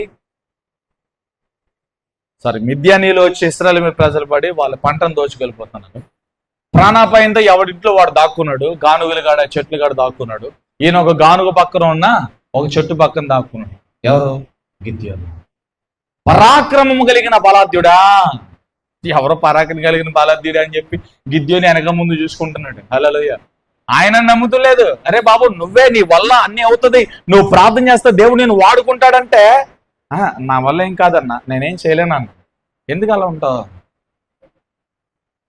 దేవుడు నేను వాడుకుంటాడు. దేవుని ద్వారా ఏదైనా చేయగలుగుతాడు. దేవుడు నీకు కృపణిస్తాడు, దేవునికి అభిషేకం ఇస్తాడు, దేవునికి అధికారాన్ని ఇస్తాడు. నువ్వు ఎక్కలేని ఎత్తైన స్థితికి దేవుడు నేను తీసుకెళ్తాడు. నీ తలను దేవుడు పైకెత్తుతాడు అని ఎన్ని బల్లగుద్ది చెప్పినా వెళ్తే గోడల సున్నాలన్నీ తీసుకెళ్ళిపోతాను. ఇక్కడ వింటారు, అక్కడ రాసేస్తాను. హల్లెలూయా. నమ్మిన మాటను హృదయంలో దాచుకో. నీకు వినపడుతున్న దేవుని స్వరాన్ని దాచుకో. నీకు వినపడుతున్న దేవుని స్వరాన్ని రిసీవ్ చేసుకో, అద్భుతం జరుగుతుంది. హల్లెలూయా. పరాక్రమం కలిగిన బలాఢ్యుడు అంటే గిద్యోను అటు ఇటు చూశాడు. ఎవరు ఎవరు ఎవరు? హల్లెలూయా. నువ్వేనయ్యా. నేనా? ఎస్ లే. హల్లెలూయా. లేచాడు, నిలబడ్డాడు. దేవుడు నేను వాడుకోబోతున్నాడు. ఆమె ఎవరికి అప్పగించాడు దేవుడిని? ఎవరికండి? మిద్యానీయులకి. హల్లెలూయా. ఏ దేవుడైతే మిమ్మల్ని మిద్యానీయులకు అప్పగించాడో ఆ దేవుడే మరలా మీ శత్రువులను మిద్యానీయులు నీ చేతికి అప్పగించుకుంటాడు. నీ ప్రజల కొరకు, నీ జాతి కొరకు, దేవుని సంకల్పం కొరకు, దేవుని చిత్త కొరకు నువ్వే పరాక్రమం కలిగిన బలాత్యుడివి. దేవుడు నిన్ను ఎన్నుకున్నాడులే. హల్లెలూయా. పైకి లేచాడు. మిద్యానీయులు, అమాలేకులు, ఇంకా చాలా మంది ఒడ్డున నిలబడితే మిడతల గుంపుల వల్ల ఉన్నారంట. వాళ్ళ రథాలు మిడతల గుంపుల వల్ల ఉన్నారు. హల్లెలూయా. ఇప్పుడు ఈ మిద్యానీయుల యొక్క మహా సైన్యాన్ని, మిడతల లాంటి సైన్యాన్ని జయించడానికి హల్లెలూయా గిద్యోను పక్షాన ఉన్నది ఎంతమంది తెలుసా? 32,000 మంది. ఎంతమంది చెప్పండి? 32,000 మంది. దేవుడు వారిని చూశాడంట. వారిని చూసి గిద్యోను దగ్గరికి వచ్చి, గిద్యోను వీళ్ళందరూ చాలా ఎక్కువ, ఇంతమంది నీకు అనవసరం. గిద్యోను షాకు. ఇదేంటి ప్రభా, వాళ్ళు మిడతల వలె లక్షల సైన్యాలు వేసుకుని వాళ్ళు ఉన్నారు, మేము ఆఫ్టర్ ఆల్ ఎంతమంది? 32,000 మంది. 32,000 మంది ఎలా యుద్ధం చేయాలని చెప్పి మేము ఆలోచిస్తుంటే ఈ సైన్యం ఎక్కువ ఉంటున్నాంటే ప్రభా, అలా కాదు. హల్లెలూయా. చేతులు చెప్పండి. హల్లెలూయా. వాళ్ళందరినీ కొండ మీదకి తీసుకొచ్చాను. దేవుడు వాళ్ళందరినీ మొత్తం 32,000 మందిని గిద్యోను కొండ మీద నిలబెట్టాడు. దేవుడు మాట గిద్యోను దగ్గరికి వచ్చి, గిద్యోను ఈ మాట చెప్పన్నాడు. ఏం మాట ప్రభు? ఎంతమంది భయపడుతున్నారు? యుద్ధం చేయడానికి ఎంతమందికి భయం ఉంటుంది? ధైర్యంగా ఉన్న వాళ్ళు ఇక్కడ ఉన్నండి, భయపడే వాళ్ళందరూ వెళ్ళిపోండి అన్నాను అని చెప్పు, నువ్వు ప్రకటించు. గిద్యోను అదే మాట చెప్పాడు. యుద్ధం చేయడానికి ధైర్యంగా ఉన్న వాళ్ళు ఇక్కడ ఉన్నంటే మిగతా వాళ్ళు వెళ్ళిపోయినట్టే వెళ్ళిపోయారు. 22,000 మంది వెళ్ళిపోయారు. 32,000 మందిలో 22,000 మంది ఎగిరిపోయారు. ఇంకెంతమంది ఉన్నారు చెప్పండి? ఎంతమంది ఉన్నారు? 10. హల్లెలూయా. Praise Lord. చేతులు చెప్పండి. 10,000 మంది. ఆ 10,000 మంది కూడా ఎక్కువే అన్నాడు దేవుడు. ఇదండి ప్రభు, వాళ్ళు మిడతల వలె గుంపులో ఉంటే 10,000 మంది కూడా లేకపోతే ఎలా? అలా కూడా ఎక్కువే. అలా వద్దు. హల్లెలూయా. వాళ్ళందరినీ నీటి సరస్సు కాడికి తీసుకెళ్ళారు. నీళ్ళు తాగు. హల్లెలూయా. అందరూ తాగారు. కుక్కలాగా గెంతుతూ తాగారండి. కుక్కలు ఎలా తాగి అలా తాగారు. కుక్కలా తాగిన కుక్కలందరినీ బయటకి పంపించు. 300 మంది ఉన్నారు. ఇది చాలు, నడువు యుద్ధానికి. హల్లెలూయా. గిద్యోను ప్లేస్లో మనం అంటే అలా వాళ్ళ అవతల పక్క 100 మంది ఉన్నారు అనుకో, మన పక్క 3 ఉన్నారు అనుకో. ఇదే పరిస్థితి గిద్యోని. అక్కడ 100 మంది ఉంటే గిద్యోనికి 3 ఉన్నారు. 3 100 మందిని జయిస్తారా? చెప్పండి, మీరు చెప్పాలి. ఏమంటే మీరు 100 మంది ఉన్నారు, మేము 3 ఉన్నాం, మేము 3 100 మందిని కొట్టేయగలమా? మీరు ఒక్కొక్కరు ఒక్కొక్క చేసి ఏమైపోతాం? మేము భూమిలోకి దిగిపోతాం. హల్లెలూయా. 100 మంది 3 ఎలా కొట్టగలుగుతారు? దేవుడు కొట్టేస్తాడు. ఇదే విశ్వాసం, ఇదే యేసు అంటే. నమ్మలేని దాన్ని చేయడమే యేసుక్రీస్తు పని. అది ఎలా వద్దురా దాన్నే చేస్తాడు యేసు ప్రభు. ఈడెందుకు పనికిరానోడ్రా, వాడినే పనికొచ్చేటట్టుగా చేస్తాడు. ఈడు చచ్చిపోయాడురా, చచ్చినోడిని దేవుడు బతికిస్తాడు. ఎందుకంటే యేసు ప్రభు మ్యాజికల్ చేసే దేవుడు కాదు, జీవము కలిగిన దేవుడు. హల్లెలూయా. పనికిరాని దాన్ని పనికొచ్చే దేవుడు మా చెప్పండి. హల్లెలూయా. 300 మందితో ఎవరిని తరిమారు? ఎవరిని తరిమారండి? మిద్యానీయుల్ని తరిమారు. యుద్ధము దేవుడు చేశాడు. ఈరోజు నీ జీవితంలో ఉన్న గొప్ప పర్వతం ఏది ఆలోచించు. ఆ గొప్ప పర్వతాన్ని దేవుడు రాయలేక జాతకు నిద్రపో. హల్లెలూయా. పడిపోతావు అటు ఇటు దిండిలో. హల్లెలూయా. అమ్మా వినాలి, నిద్రపోయే వాళ్ళు ఎవరంటే జాగ్రత్తగా పడుకోండి. నేను పౌల్ని కాదు, మీ మీద పొదిగితే మీరు బ్రతకడానికి చచ్చిపోతారు. జాగ్రత్త. హల్లెలూయా. హల్లెలూయా. ఆమె ఐతుక్కు ఆత్మ కాలిపోను కాగేసినాం. చేయలేదలే.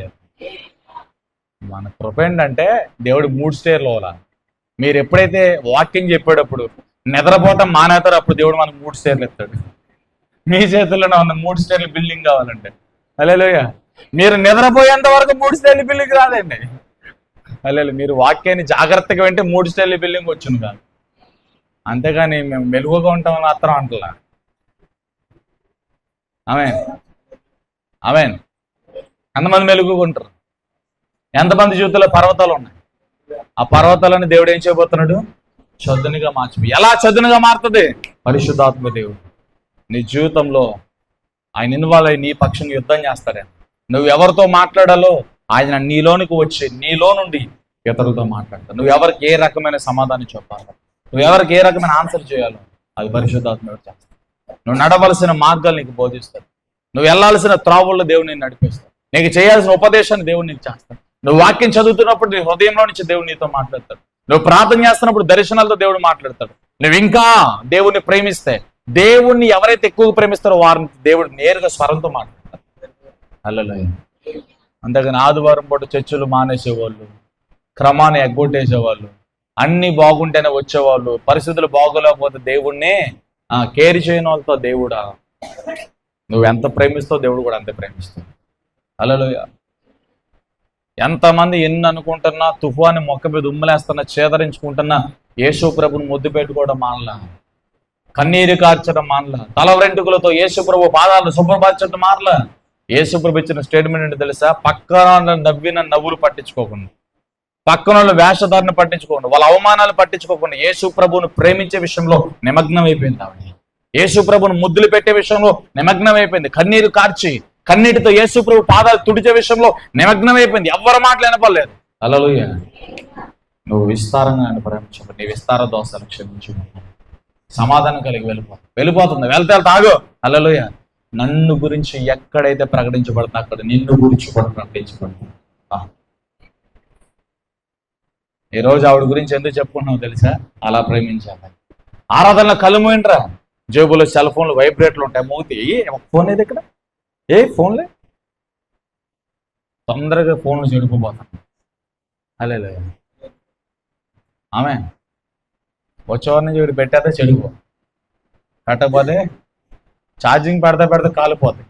లేనిపోయింది. అది నిజంగా పేలిందంటే పాస్టర్ గారు ప్రవచనం పనిచేసింది అంటారు. ఇక్కడ ఎందుకు వచ్చింది బాబు, వాటికి నాకు సంబంధం లేదు. హల్లెలూయా. ఆమె ఉరుముల మెరుపులు వచ్చే సమయం ఇది. అసలే నా ప్రవచనాలు పనిచేస్తాయి ఇక్కడ. హల్లెలూయా. ఆ ప్రవచనం నాకు సంబంధం లేదు. హల్లెలూయా. ఆమె కాబట్టి ఏ పర్వతం ఉందో ఆ పర్వతం మీకు చదునుగా మారిపోతుంది. చెప్పండి, పర్వతాలన్నీ చదునుగా మారిపోతుంది. కృప కలగాలి. ఆమె దేవుడు ఖచ్చితంగా చేస్తాడు. మీ జీవితంలో ఉన్న ప్రతి పర్వతాన్ని దేవుడు చదునుగా మారుస్తాడు. మోషే పక్షంగా పనిచేసిన దేవుడు, దావీదు పక్షంగా పనిచేసిన దేవుడు, గిద్యోను పక్షంగా పనిచేసిన దేవుడు. యెహోషాపాతు రాజా భయపడుతుంది, యోధా ప్రజలారా భయపడుతుంది, యెరూషలేము కాపురస్తులారా ఊరికే నిలిచి చూడదే, యుద్ధం మీరుగా చేసేది మీ దేవుడిని. ఈరోజు నీ బాధల్లో, నీ శ్రమల్లో, నీ కష్టాల్లో, నీ ఉపద్రవాలు అన్నిటిలో దేవుడు యుద్ధం చేయబోతున్నాడు. నీ విరోధులతో, నీ శత్రువులతో, నీకంటే బలవంతులతో, ఏ బలవంతులైతే నేను అణిచివేయాలని చూస్తున్నా ఆ బలవంతులతో దేవుడు యుద్ధం చేయబోతున్నాడు. హల్లెలూయా. నా స్థితికి మించి, నా బలానికి మించి, నా ఆర్థిక వ్యవస్థకు మించిన శ్రమ కష్టం ఉందని నా వల్ల కాటలేదు, యేసయ్యని పిలవండి. హల్లెలూయా. చదునుగా దేవుడు మార్చిపోతాడు. ఆ పర్వతం నీ జీవితంలో ఉండదు. సెనహెరీబు అనేవాడు ఒక పెద్ద పర్వతంగా నిలిచాడు హిజ్కియా జీవితంలో. హిజ్కియా ప్రార్థన చేశాడు. రాత్రి దేవుడు యుద్ధం చేశాడు. దేవుని దూత యుద్ధం చేసింది. 1,85,000 మంది తలకాయలు దేవుడు తెంచి వేశాడు. లేచి చూసేసరికి హిజ్కియా జీవితంలో పర్వతం చదునుగా చేయబడింది. సెనహెరీబు అనేవాడు లేడు, అడు పారిపోయాడు ఐగుప్తుకి. తీరా చూస్తే పాలెంలో, తన పట్టణంలో రక్తము ఏర్లుగా పారుతుంది. శత్రువులు మృత్యువాత పడ్డారు, కళేబరాలు కనపడినాయి. అది చూసి దేవునికి ఇశ్రాయేలు ప్రజలందరూ భయపడ్డారు. హిజ్కియాకి భయం వేసిందంట. హల్లెలూయా. నా సమస్య ఇది ప్రభు అని హిజ్కియా రాత్రి ప్రార్థన చేశాడు. నీ సమస్య నేను చూసుకుంటానని చెప్పి దేవుడు అభయం ఇచ్చాడు, ప్రత్యుత్తరం ఇచ్చాడు. అందుకే నిజంగా మొరపెట్టే వారికి నేను సమీపంగా ఉన్నాను. హల్లెలూయా. సెనహెరీబు చాలా క్రూరుడు, చాలా మూర్ఖుడు. ఫస్ట్ సారి డబ్బుతో మేనేజ్ చేశాడు. హిజ్కియా రెండోసారి ఇంకేం కుదరదు, నువ్వు, నీ జనులు, నీ దేవుడు కూడా నన్ను ఏం చేయలేరు. చేసేది లేక ప్రార్థన చేశాడు హిజ్కియా. గోడ తట్టు తన ముఖాన్ని తిప్పి ఏడ్చి ప్రార్థన చేశాడు. హల్లెలూయా. హిజ్కియా ప్రార్థన దేవుడు అంగీకరించాడు, యుద్ధం చేయడం ప్రారంభించాడు. హిజ్కియా రాత్రి ప్రార్థన చేశాడు. హల్లెలూయా. ప్రార్థన చేసిన గంటకు దేవుడు కార్యం మొదలెట్టాడు. తెల్లారింది, లేచి చూసేసరికి సెనహెరీబు అనే పర్వతం పోయింది. చెప్పండి. హల్లెలూయా. క్యాన్సర్ అని చెప్తారు, రాత్రి ప్రార్థన చేస్తావు, పొద్దున్నే రిపోర్టు నార్మల్. ఇదే యేసు ప్రభు అంటారు. హల్లెలూయా. పిల్లలు పుట్టరు, రిపోర్ట్స్ ఇచ్చారు, ప్రార్థన చేస్తావు, నీ స్టమక్ లో ఆ గర్భసంచిలో ఉన్న అన్ని కూడా దేవుడు క్యూర్ చేసి పడతాడు. మరలా ఎక్కడ నెగిటివ్ రిపోర్ట్ వచ్చిందో అక్కడ పాజిటివ్ రిపోర్ట్ అవుతుంది. హల్లెలూయా. ఇక ఈ రోగం తగ్గదంటారు, ఆ రోగం దేవుడు తగ్గిస్తాడు. ఎప్పుడు కూడా ఈ సవాల్ గుర్తుపెట్టుకుని నేను ముగించేస్తాను. డాక్టర్ కావచ్చు, నీ తల్లిదండ్రులు కావచ్చు, అన్నదమ్ములు కావచ్చు, నీ స్నేహితులు కావచ్చు, నీ స్టాఫ్ కావచ్చు, ఎవరైనా నీ వల్ల ఇది కాదు, నీ జీవితంలో ఇది జరగదు, నీకు చేత కాదు, నువ్వు వేస్ట్ అన్నారా, నువ్వు దాన్ని ఛాలెంజ్ చేసుకుని దేవుని దగ్గర పెట్టావు. ప్రభా, నా వల్ల ఏమీ కాదన్నారు, నాకు నువ్వు తోడే ఉన్నావు, నేను ఇది చేయాలి ప్రభు, నాకు తోడే ఉన్నావు. అలా ఒక సవాల్గా, ఒక ఛాలెంజ్కి తీసుకో. చాతకందానిలా ఉండద్దు. హల్లెలూయా. నువ్వు చాతకందానువు కావచ్చు, దేవుడు చాతకనుడు కాదు. ఆకాశాన్ని భూమిని కలిగించినవాడు ఆయన, శూన్యంలో సమస్తాన్ని వేలాడదీసిన వాడు ఆయనే, సముద్రాన్ని నిర్మించి నీది ఇక్కడ వరకు అని సరిహద్దును ఏర్పాటు చేసిన వాడు ఆయనే, ఆకాశానికి భూమికి పునాది వేసిన వాడు ఆయనే, శూన్యంలో నక్షత్రాలను వేలాడదీసిన వాడు ఆయనే, ఆకాశము సింహాసనంగా భూమి పాదపెట్టంగా మార్చిన వాడు ఆయనే. దేవుడు అంటే ఏమనుకుంటున్నాను, తక్కువ అంచనా లేదు. నువ్వు చాతగానువు కావచ్చు, దేవుడు చాతగానుడు కాదు. నువ్వు దేవుని ఆశ్రయిస్తే ఆయన అన్ని చేయగలుగుతాడు, నీకు తోడి ఉంటాడు. దేవుడి మాటలు మన వెనుకల్లో స్థిరపరిచి ఫలింపు చేయగాక. అందలేచి నిలబడు. ప్రభువా,